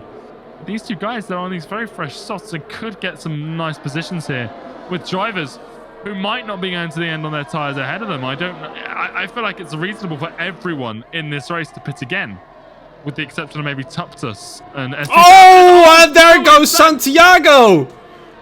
A huge crash for the It's Alpine. a miracle! I'm amazed he hasn't retired the race, and if you're going to have a crash like that, best to do it on the 1 corner before the pit stop. Well, he's going to manually retire the car. So his luck, well, he doesn't care about his luck. He's going to manually retire anyway. I'm surprised that wasn't a physical retirement with just terminal damage, but that was a massive snap out of turn 19, swung into the wall, and yet again, we see no VSC, no safety car, and that is, again, just awful news for all of these drivers who have underfueled their car, were expecting the safety car to come out, and they still don't get the saving grace that they need to fuel save like mad, because they're all in battles. Vexit and Neon are still fighting it out for P1, but do they have enough fuel to get to the end? Oh man, it's going to be very, very tight indeed. It's so strange. That crash should have taken out Yare. The thing is though, he had 27 seconds of time penalty, so I guess the combination with that and losing his front wake was the reason for him to simply retire from the race, as there was no point to continue with that many penalties, I'm afraid. Yeah. If I have an interesting stat for you. Even this is a little tenuous because it's flashing, but the highest person on this grid without a yellow fuel warning light is Polypunk. Oh wow. in 13th. Him and S2000 are both clear. He has been blinking on and off. And then the only other drivers are Wanlu and four-door sedan. So the Ferrari and the AlphaTauri squads both seem to have enough fuel to get to the end. Everyone else has a yellow warning light on already. Would it be absolutely ridiculous if we see Polypunk and S2000 finishing 1 and 2? That would be amazing. Well, S2000, he doesn't have to pit again. It's Catalunya and doesn't, Mateo yeah. going to go side by side through Sector 1. This is a bit risky, and they're going to have a nice little battle here as Brownie catches up on those sides. But yeah, he doesn't have to pit again. So if people do start running out of fuel, they do have pit stops. Is there a dying hope for Polypunk and S2000? Well, maybe. I'm slightly rooting now because Bito just said he's going to cut his hair if Polypunk wins. So, of course, we're going to hold you to that, what you just said, Bito. Both Unicorn and me saw that in chat. Yeah, that is a... Going bald on a prediction like that, you're running the risk of everyone else just pulling over and allowing Polypunk through. I'm sure Domi would. The car in front. Look at Matteo and Cartolundi. Look at them go, still side by side there. Nearly Cartolundi there ran into the back of, into the side, as in effect, of Matteo there. These two are so heated up tonight. And I'm wondering what's going on in their minds as Domi is now moving past Scars for 11th position. He's starting to make up some places. However, his tires are getting a bit old. And I'm sure he's going to have to pit again for most likely another set of soft tires. As now Cartolundi moves to the inside into turn 1, pushing Matteo a bit wide and once again back into 4th position. Now the thing is, you could make a compilation of this race with just the fights of these two, and you could hear me saying and you saying every time, oh, they're switching positions. Oh, they're switching positions. Oh, now he's in P4. No, he's in P5. It's absolutely insane what these two are doing. It's absolutely beautiful. Yeah, some really, really nice battles. Not just them, but throughout this race that we've seen. And as it continues now, 20 laps to go. We're 36 laps into this campaign. We should finish right on the start of the real-life F1 qualifying. So we might have a very abrupt outro here in order for everyone to go and be able to watch that, of course, when the real drivers take to the circuit for qualifying later on. But right now, 20 laps here still to go, and that should take about half an hour. And, well, it's 31 minutes until qualifying sets. Yeah, we should be nicely in time, in fact. Domi having to defend. He's weaving on the back straight as Scars is trying to get past. He is managing to get aside him into the inside, and Scars back into 10th place now then. Fighting hard here with Domi, who's having bad luck since the start. And Polypunk, in fact, is caught up to this group. Now sitting in P12. He might see a miracle thing happening. Oh dear. Meanwhile, Cartolundi is coming into pit. He's gonna go for the undercut on Matteo. Now they're not stopping at the same time. So that might be interesting. And he's now using his teammate Brownie to put Matteo under pressure on his fresher soft tires. So this might be an interesting strategy for this team, in fact. Yeah, it's interesting because soft to the end now is, very, very doable, because we've seen, longer stints than this. You've got Blind right now on 16 lap hour sauce. Obviously, S2000's monster stint earlier on means that it's very possible to get to the end on softs now. And that means that I think we're going to see over the next 5 or so laps a lot more people starting to transition off of the aging mediums, off of aging softs as well. Ben in 3rd place, 15 laps on those mediums. He'll probably want to get a few more out of them just so he can get to the end comfortably on his next set. But we are going to see people start to come across. As we say it, Ben does get disconnected, so we'll get him an invite and hopefully he can rejoin. I hope so too, because he's doing so well now with his stint there in P3. I'm very curious to see what will happen to Cartolundi and Matteo's epic fight, as Cartolundi is attempting the undercut on his arch rival, I can safely say there, I think. Now let's see what Matteo will do. He's coming around the second to final corner. Will he head into the pit lane? He's gonna go around again. So he's gonna save his last stint, which will most likely be soft tires. So he will have the tire wear advantage, I think, towards the end of the race.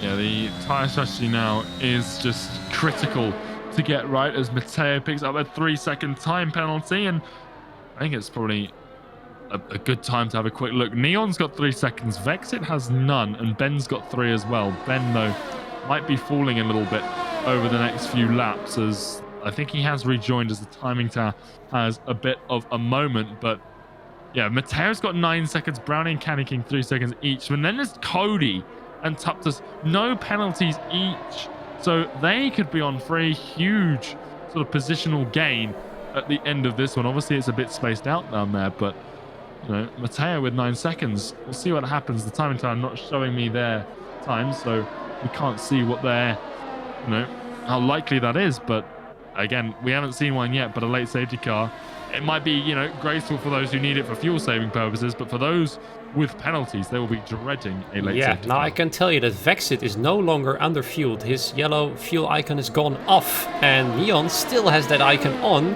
so that's going to be interesting. Vexit then will have enough fuel to finish the race. Neon still hasn't enough fuel to finish the race. Ben is now coming to the pit lane for... Oh no, actually he isn't coming into the pit lane. There's some weird things, glitchy things going on. He's now back onto the track somehow. Well, that's the game for you. As Matteo is now into the pit for his second stop. Never mind, he's now back on track. What on earth is going on? The lobby is starting to glitch. Well, I'm not entirely sure what to say of this. Now, he is in the pit lane. He has made a pit stop. Well, okay, yeah. Consider me a bit confused there. Castellundi fastest lap for him, as the pit stops, like you say, thick and fast coming in right now. Wow, look at the gap that Lundy has to Matteo. 5 seconds by just 2 laps. Wow. Wow, that's insane. He managed to get that gap of nearly 6 seconds in the space of 2 laps. He must have really pushed incredibly hard. And now he's finally clear of his arch rival. Now he can try and push Tuptus for P7 and then move up further on the grid, as the 2 ahead of him, or at least Cody, might have to make another pit stop there later on. Candy King, Ben, they exchange as Ben comes through on fresh tyres, and the game decides to minimize itself, which doesn't help me. But yeah, Candy King and Ben switching, and Neon, well, he's into the pits again. He pits before Vexit. This time though, he was in front of the young Brit, and he was going for the undercut. Then he goes for the undercut now. 16 laps to the end. Beautiful stint on the soft tires. We've seen, you know, much longer stints than that already tonight, so he will make it to the end of this race on those tires. You can see there the McLaren of Blind in 19th. He's now lapped by the leaders coming out of the pits behind Neon. The first car to be lapped, in fact, and I think the undercut for Neon might work this time round, as we've seen with Cartelundi. If you push really hard, even for 1 lap, you'll have the edge. So Vexit might be in a bit of trouble here. Thing is though, Neon's troubles aren't over yet, as he's still underfueled with 17 laps to go in the race. Let's actually have a real quick look have a look at all the drivers and see which icons are still yellow. So Vexit is fine, Neon is underfueled, so is Brownie, Ben, Candy King, Cody, Cartelundi, Tuptus, Matteo, Noel Carlman, and then onwards. S2000 is safe, Scars is underfueled, so is Domi, Polypunk isn't, Wanlu isn't, Carla Mellison is underfueled, as is Yakshul. 4-door sedan is not, and Blind is underfueled. He's now almost getting lapped by Brownie there in the Aston Martin, by the way. He's not having a great race tonight at all. Vexit in then for his pit stop.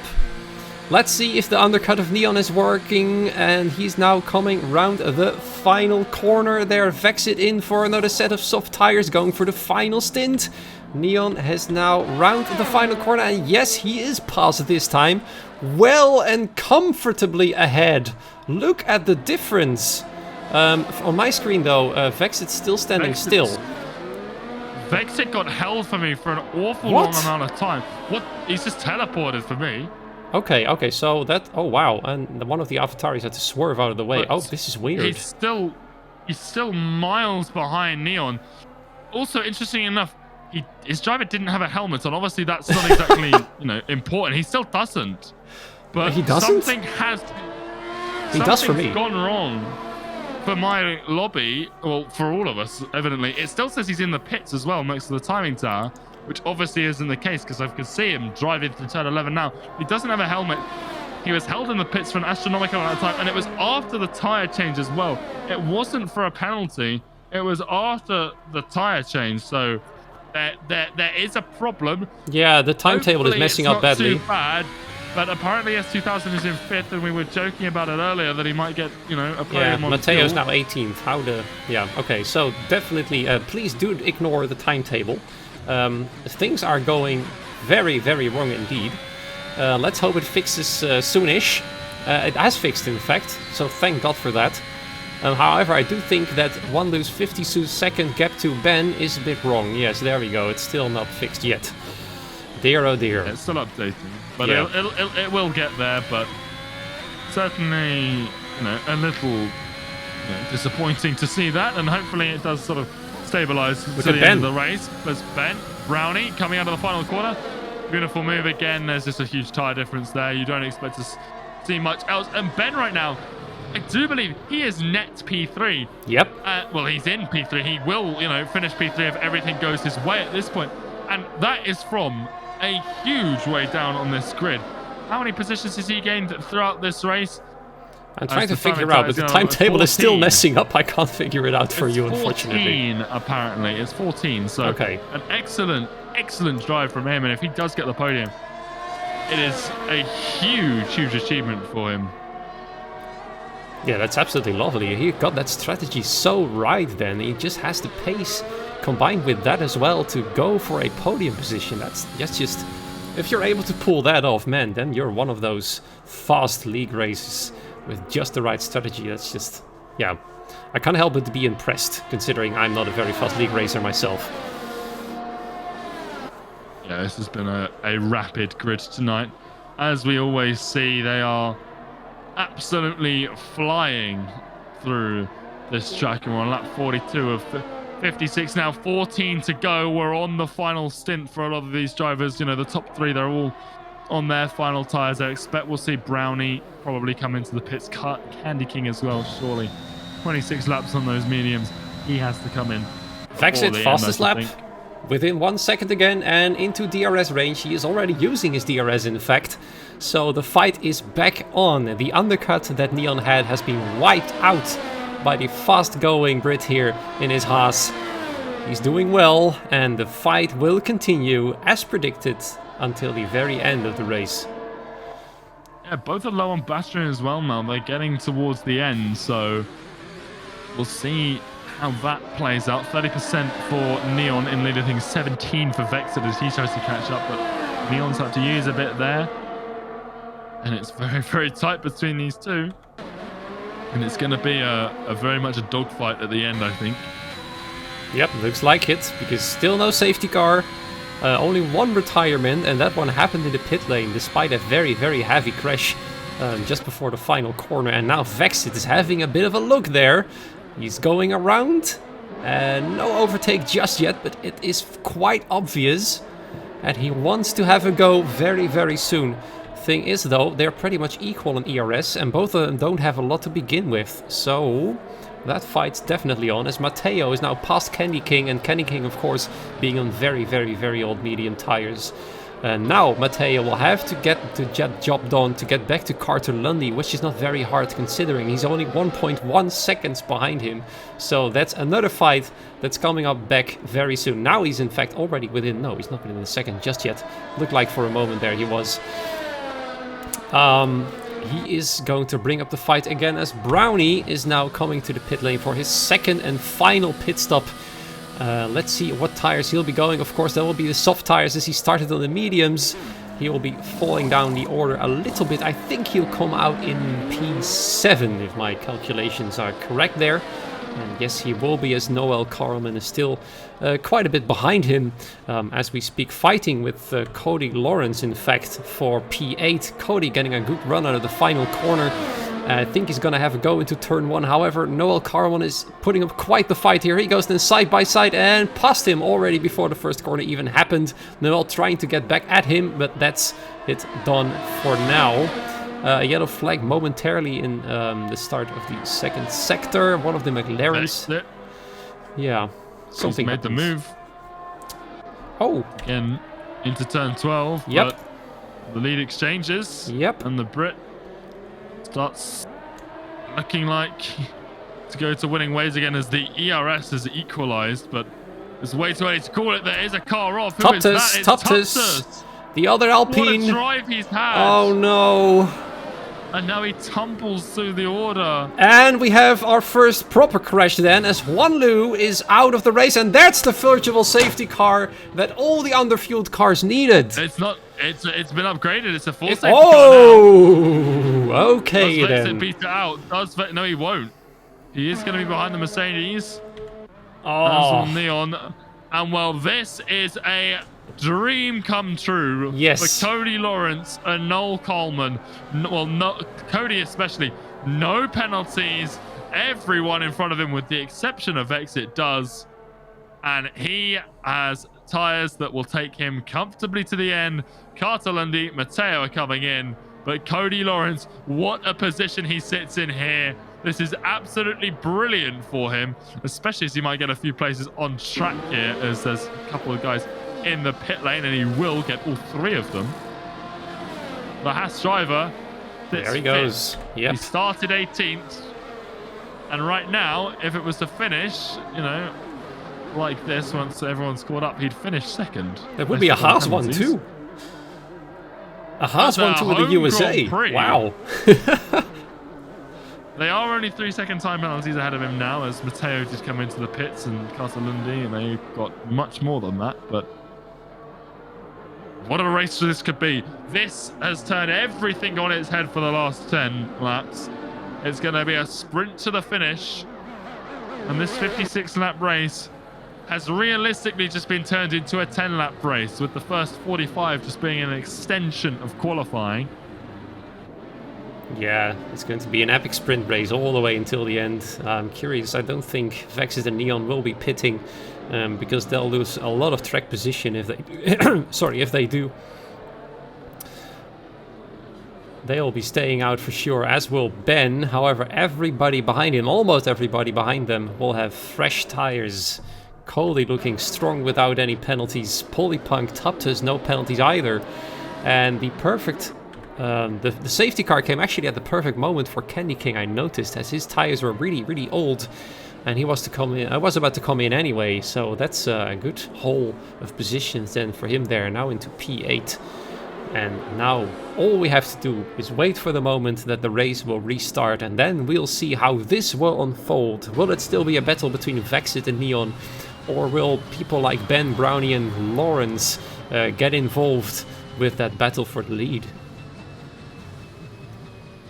It's going to be so interesting to see how this develops. Obviously, we've got to wait for everyone to catch up to the rear of that safety car before we can get underway again.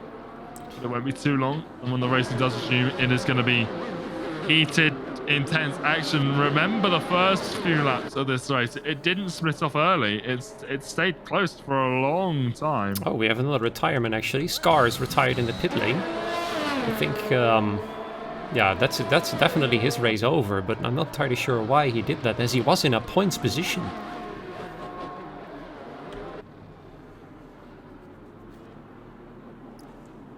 So we have one lapped car in this row of car behind the safety cars currently.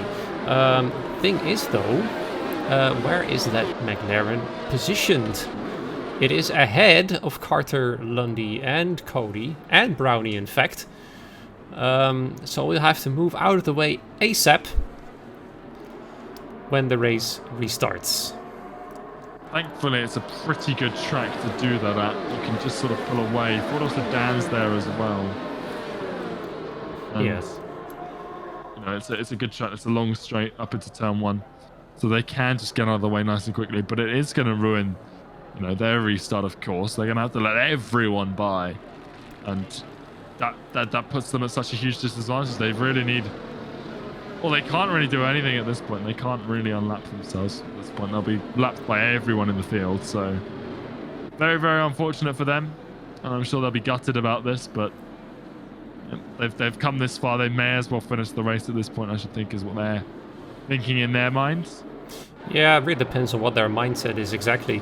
It's just unfortunate that this game doesn't provide you the lapped cars, I mean, to be able to overtake before they come in. Which would have been a great feature to have. That way, Blind would have been able to maybe get some positions back at least, but now his race is just over for sure, as the one ahead of him, four-door sedan, will soon slot in just right behind him. There he is. This should be our last lap around before we get restarted.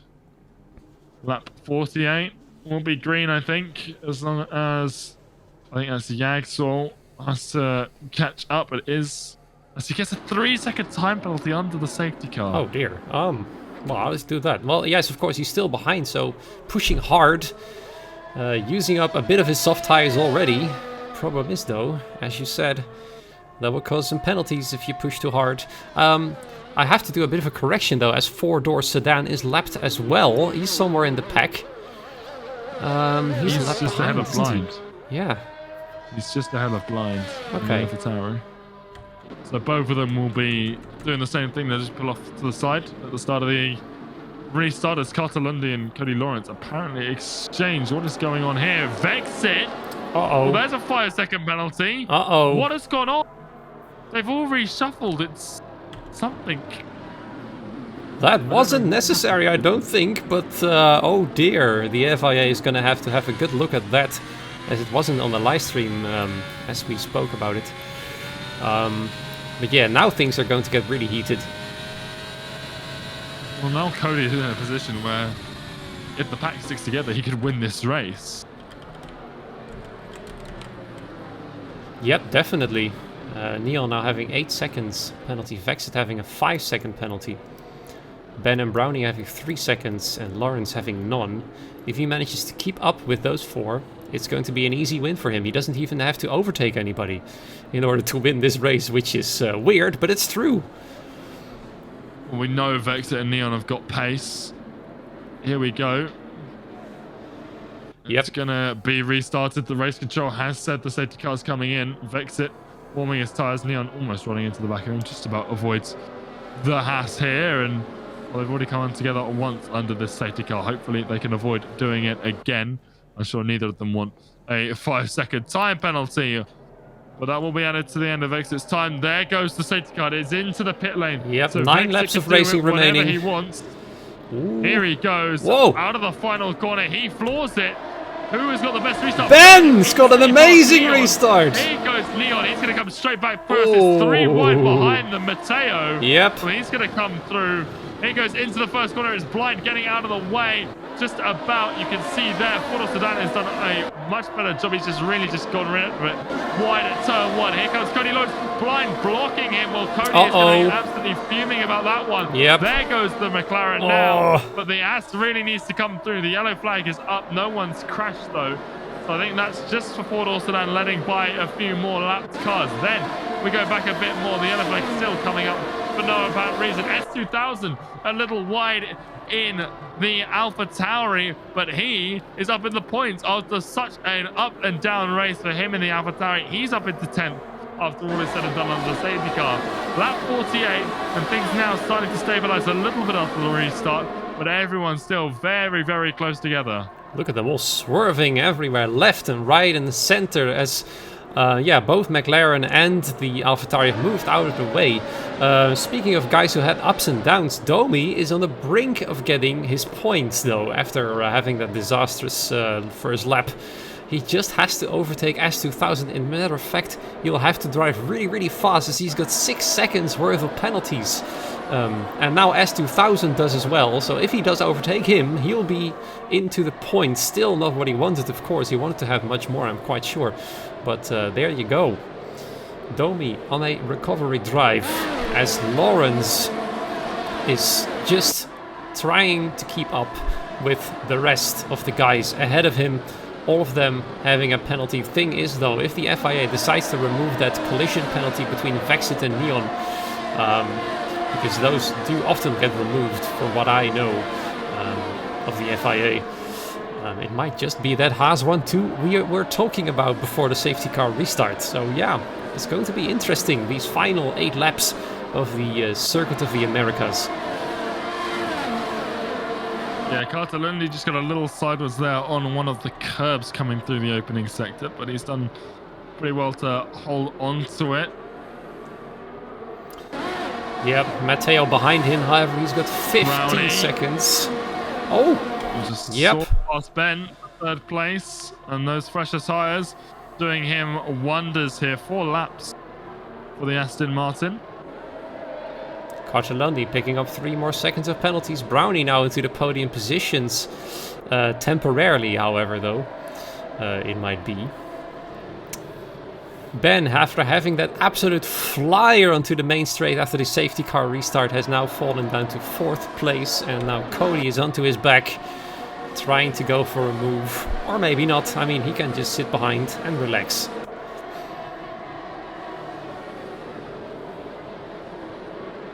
DRS is now enabled. Brownie setting the fastest lap. He's going for it, actually. He's flying and trying to stay with those 2 leaders. Vexit and Neon are both trying to pull away from the rest of the group.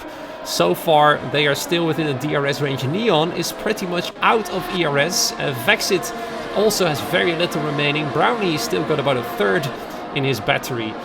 Ben just a little bit more. And Lawrence, while trying to keep up, has used up quite a bit of battery as well.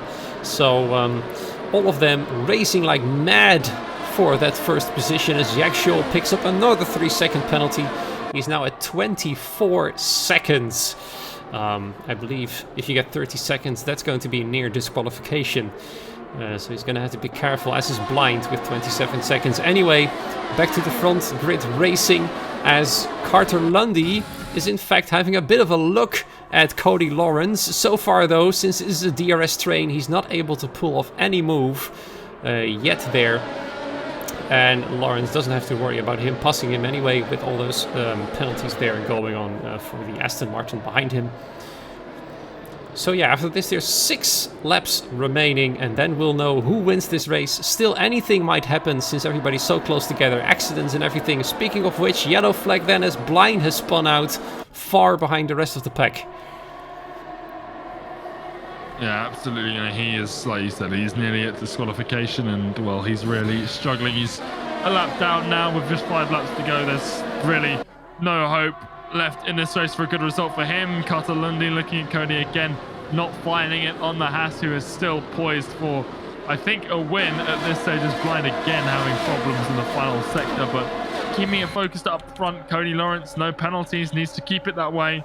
And Noel as well, he's got no penalties. It won't be such a huge gain for him, but still positions to be had there for him too. Yeah, he might just come home P6 if he keeps this up. Let's see, he is about half a second behind Candy King, as I do now have the timetable with a gap to the leader to see where Cody Lawrence is in terms of the leader, as Cartalundi is going to try the inside before the main straight, and he nearly loses his car there trying to do so. So he's going to have to slot in behind Cody again. It looks like Cody Lawrence is not really able to keep up with the rest. He's fighting hard. Cartalundi then out of ERS, and that's the reason why he wasn't able to go side by side there. He's trying to go around the inside. Now he's side by side, trying to fight him for position. It's a futile battle because he has to pull a 12-second gap to Cody. Pushes him wide, still on the inside, still side by side. It's incredibly tough racing here. He is trying to get ahead of him. He really wants it badly. It's absolutely wild what's going on here. But he is not able to do so. Mostly because his battery is completely drained to death. Just as good as. Another spin as Yakshol has spun just before the last corner. Or maybe crashed. No, he spun actually. So that's his race pretty much over. No chance of any points. Also because he got loads of penalties anyway, so that's his chances there of a good haul of points over. Now then, all this fighting going on. Brownie has now lost...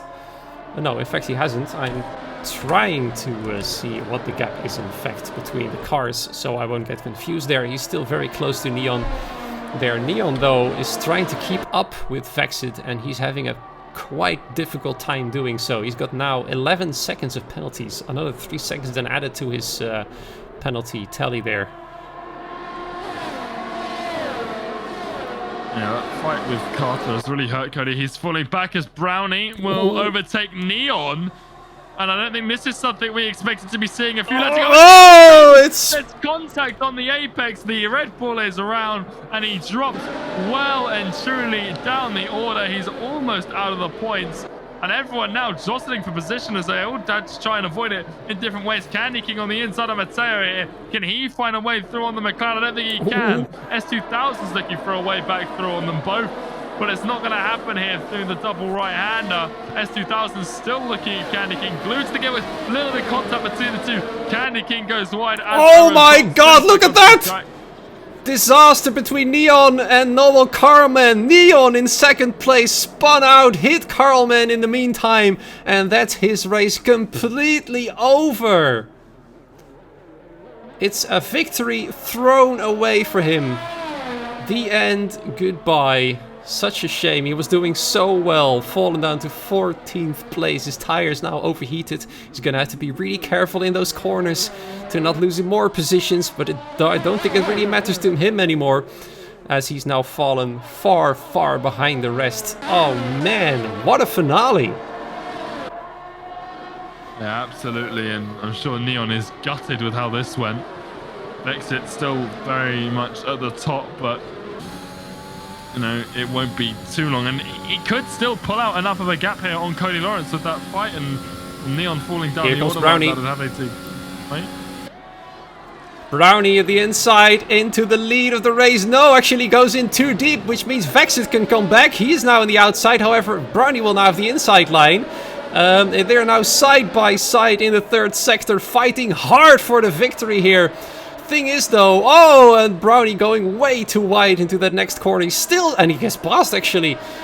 Thing is though, he has to slow down a little bit there, and Vexit now back into the lead, but he has to fight for that victory now. Man, Cody, as a matter of fact, is still waiting patiently behind. He doesn't really have the pace to keep up, unfortunately for him. Thing is though, he'll still win this race if all penalties stay as they are.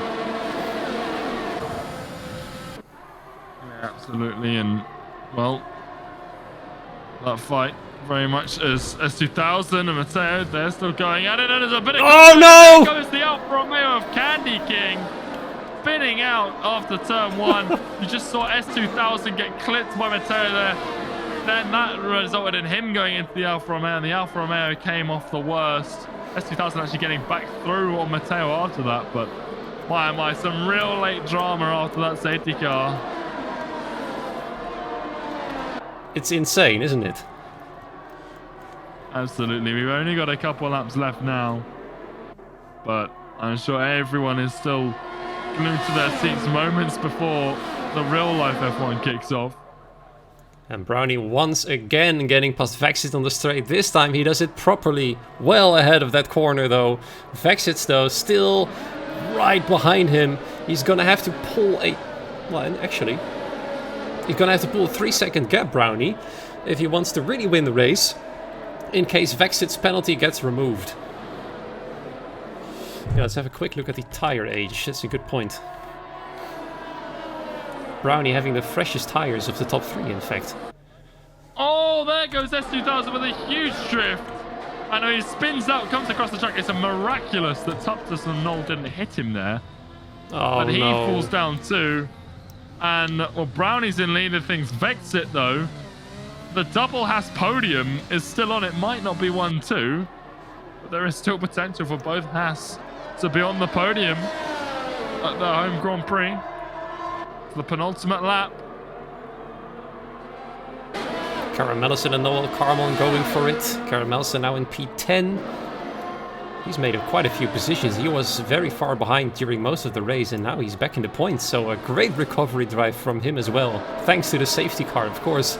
But still, he'll be very happy to be back in the points in the final 2 laps of this race. Man, what a wild ride this is for literally everybody.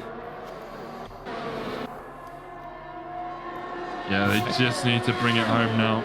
It's been, you know, a long time, almost 2 hours in the car. And they'll want to be thinking about just finishing this now. And a lot of them have positions still to be gained. Cartolindi past Matteo. Domi's here as well on the inside of the McLaren. Can he find his way through on Matteo too? He's just about side by side with him still as they come through turn 13. Wow. Sneaks up the inside. He's still there. The traction on the outside is good around this corner. And I think Matteo's found it because he's going to swing through. But Domi, with the pace in that car, is still fighting. And Cartolindi's kept it around the outside a few times on Matteo. Domi now joins that club too. Holds on to P6 in a very, very impressive Polypunk fashion. is now getting involved as well. As is Tuptus Tuptus. is on his outside. Yep. And here goes Domi and Cartolindi into turn 1. Cartolindi on the inside. Domi looking to go the long way around. Matteo's looking at him on the inside. And this battling all on the last lap now of the USGP. Domi, Carter, side by side through sector 1. This is risky. It's the last lap. Everyone's putting everything on the line. And oh, there's contact between Matteo and Carter. I'm amazed that neither one is off the track. Matteo having a bit of trouble controlling that car. The Ferrari of Polypunk sweeps on the outside of Tuptus. Tuptus comes going back through on the Ferrari. Brilliant, brilliant racing. Noel Coleman, he's on the inside. He's going to have a look into turn 11 on the Ferrari. Doesn't find it. Has to saw the steering wheel just to stay in contention. Karma lesson now is going to push for the position from the Williams. This is unbelievable. Up at the front, Brownie. Well, Brownie, has there been a problem between the two? It looks like he was off the track there. As him infects it, slides, almost spins. Cody Lawrence and Ben are exchanging. Noel Coleman, Cartolini. No, what happened? Matteo, we're out. This is unbelievable scenes in the closing stages here. Brownie is leading. Is Cody close enough to win the race? I think he's out of fuel. Cartolini is out of fuel. This is what we were thinking at the end of this one might happen. People might run out of fuel. I think Brownie wins. Well. Brownie wins. No, make that Cody wins. Cody wins the race. Close enough. 3/10 in it. Vex it, makes it a double Haas podium, and he might get that lead reinstated. That 5 seconds was, you know, problematic under the safety car. But what a race. Noel Coleman.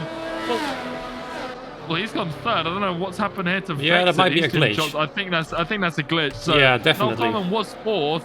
Ben 5th as well. Huge strides for some of these drivers. But my oh my, what a finish. My God, what a final lap that was. There was so much going on. It was just, yeah, I'm at a loss for words. Well done in commentating that, by the way. There was so much going on, and good God.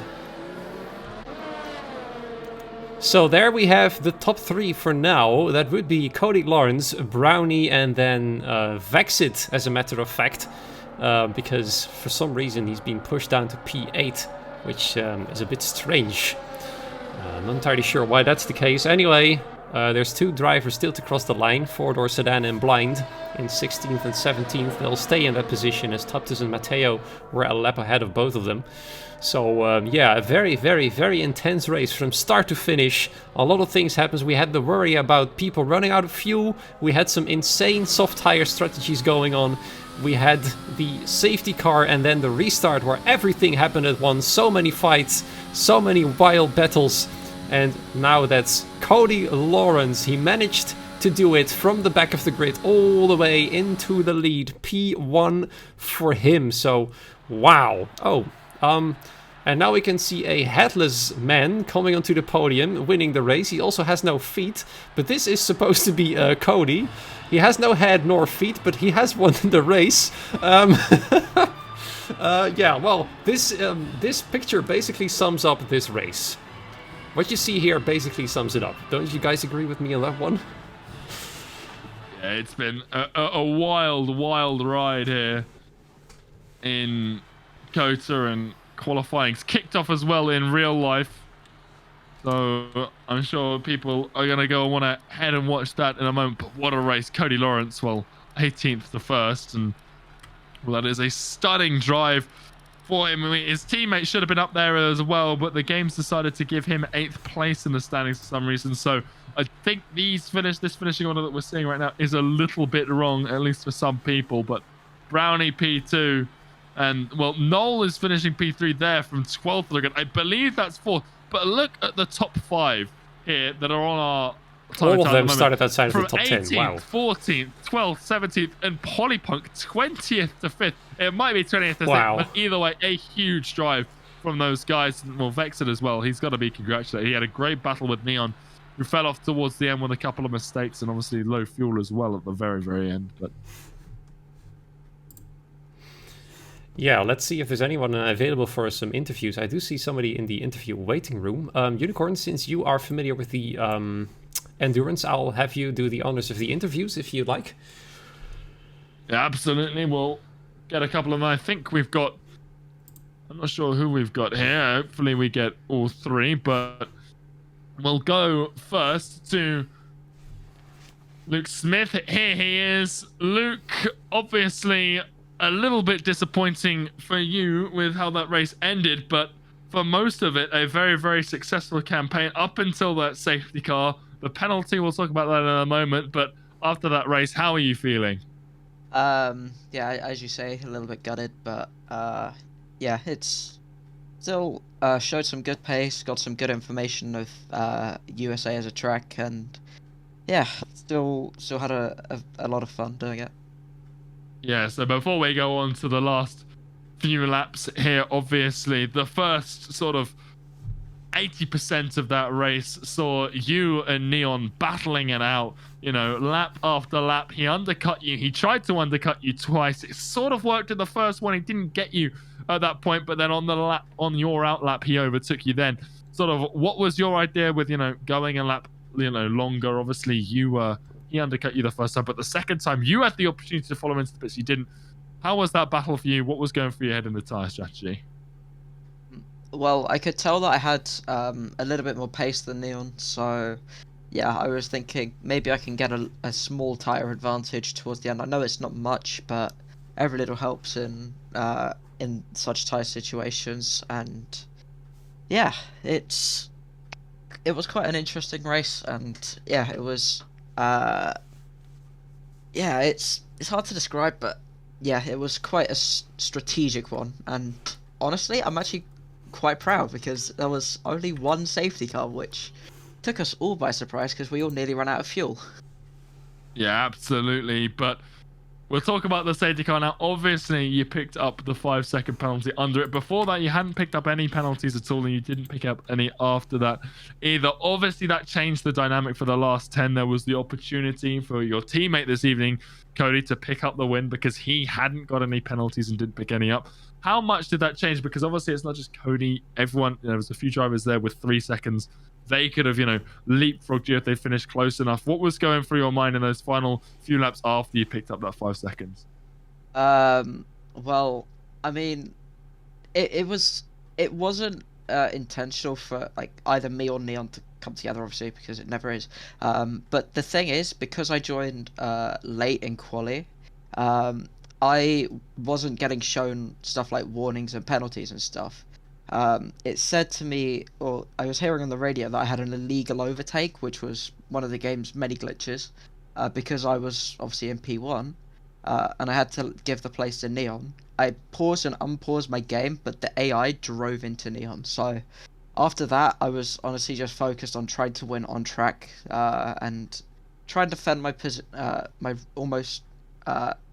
my self-confidence and also self-pride, because I'd been relatively in control, I'd say, for most of that race, and I didn't want to let it slip. So yeah, it was quite aggressive. I'm sorry to Brownie for any collisions that we had, because I know there was a couple, but yeah, it was a lot more difficult towards the end, especially in the first, I'd say, 20-30 laps. me and Neon were cruising. Like, we had a massive gap, massive pace advantage, and yeah, GG to him for having great pace as well to be able to bring the battle, or to have a good battle as well. So yeah, enjoyed that.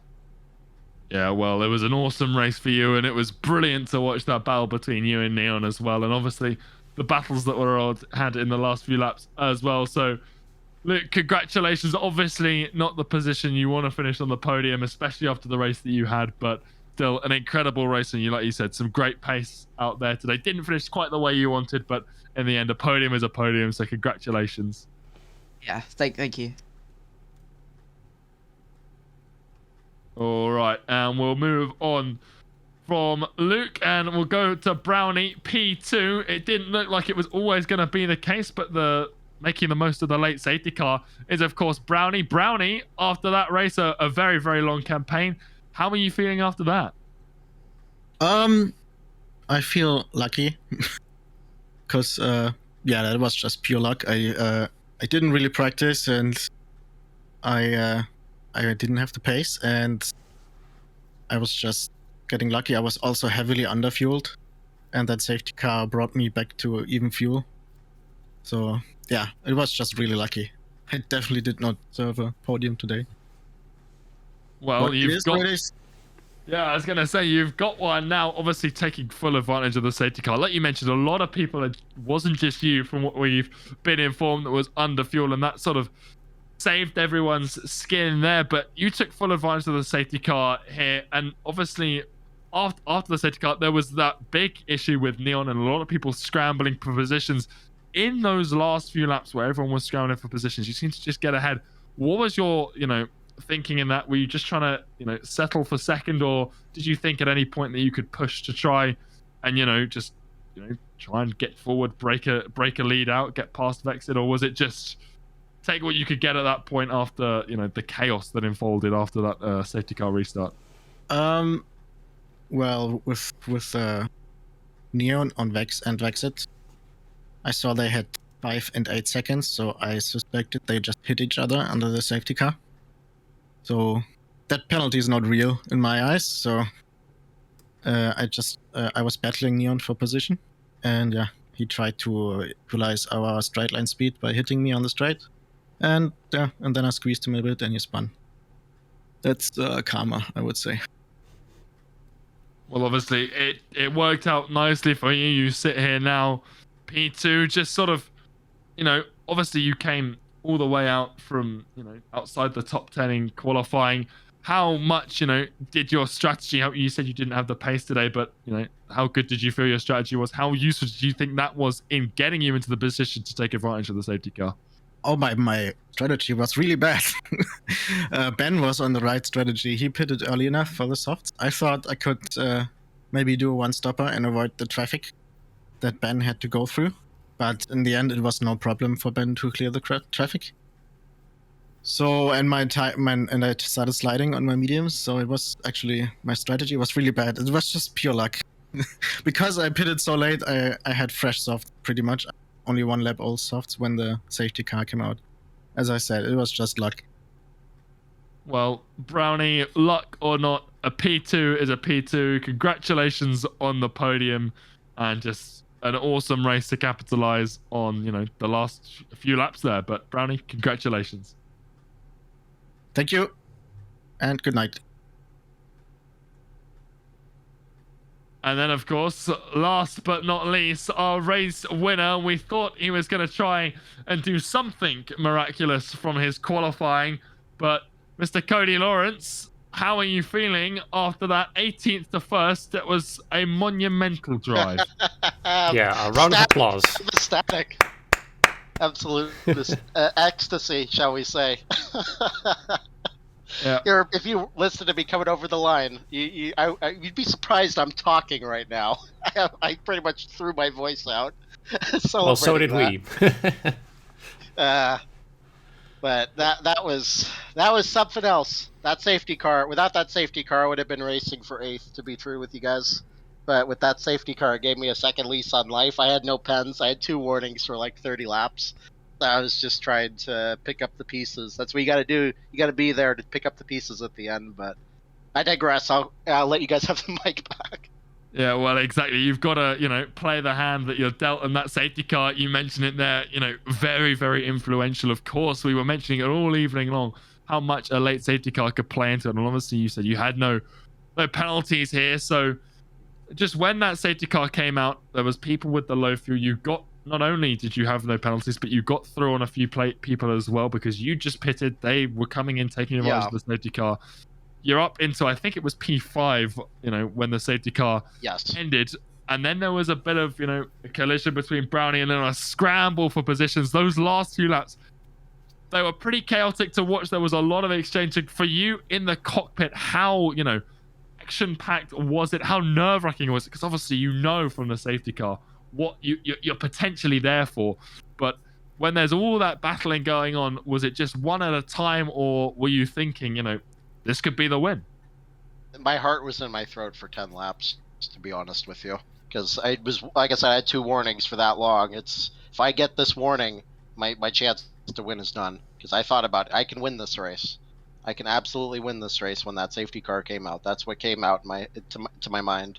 And trying to defend against Carter.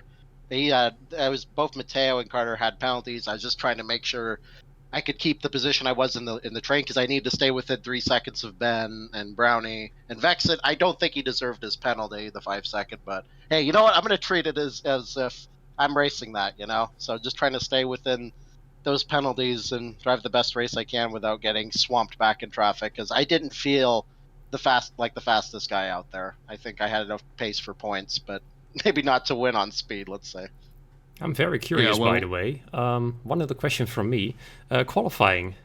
We were both very interested in the reason why you decided to start from P16. Purely because I had done 0 high fuel running at Coda, not any point in this game. So I literally was making a setup in the garage. So I did a bunch of full tank fuel runs, just trying to feel out the balance, look at the temperature, feel out the tire wear, see what the tire wear was like. My tire wear was actually a lot higher on the mediums than I wanted to, because I was actually attempting to maybe do a 1-stop, but in hindsight, it came back to me to do the 2-stop because the wear was so high. But yeah, just trying something different, trying to make a setup, quite literally, and it worked out. By skin of my teeth, it worked out. Yeah, it's incredible. Well done to you, man. It's absolutely incredible how you managed to get from almost last place all the way to the victory. Must have been a pretty good feeling for you today. Thank you, sir. Absolutely it is. I didn't think I'd be up there with no practice and no running, but you know what? Sometimes luck can go your way, and today I got a little lucky, but you have to be there to take advantage of that, and that's what I put myself in position to do. So I'm happy. I really am. Yeah, well, Cody, congratulations. A home win, not only for your team, but for obviously yourself. So go and savor it. Go and enjoy the qualifying now, I'm sure. You guys want to get to watch that too in 10 minutes from now. Yeah, but, Cody, congratulations. You can tell from your voice you're absolutely elated with this. So go and enjoy it. But congratulations, Cody. An awesome race from you. Thank you. Absolutely. Thank you. Have a good day. Have a good night. Enjoy the quali. Yeah, you too. All right, ladies and gentlemen, all friends of MRL, that was one heck of a race. Many things have happened, many things to talk about in whichever chat you're in. Make sure to spread the word. We're going to have to go quickly to the real-life qualifying, which starts in just over 10 minutes from what I can see from my computer clock. I hope you enjoyed the commentary tonight. I hope you enjoyed the race, of course, which is far more important. I surely enjoyed watching and commentating on an endurance race. It's been a big pleasure to be here with Unicorn tonight. So a big thank you to you too, man. It was absolutely beautiful. Yeah, Frostbite, a pleasure as always. Thank you, of course, for stepping up and helping us out tonight, because obviously without you, the stream would never have happened and the world would never have seen that awesome race. But brilliant to commentate alongside you. Thank you to all the drivers who made that, possibly one of the best endurance races we've ever had. That was absolutely spectacular from the start to this. Thank you to everyone who was watching at home. And like we've said, the real life qualifying, it's unusual that we're finishing just before it. We usually do it a few hours afterwards, but that's on in a few moments. So we'll let you all go and enjoy that. But again, thank you all so much for watching. Thank you to Matt, who's just subscribed with Prime for 5 months in a row. Awesome to see the support. It always means the world. Obviously, the tiered action continues throughout the week, but thank you all so much for watching, and we'll see you next time. All right, have a good evening and bye-bye.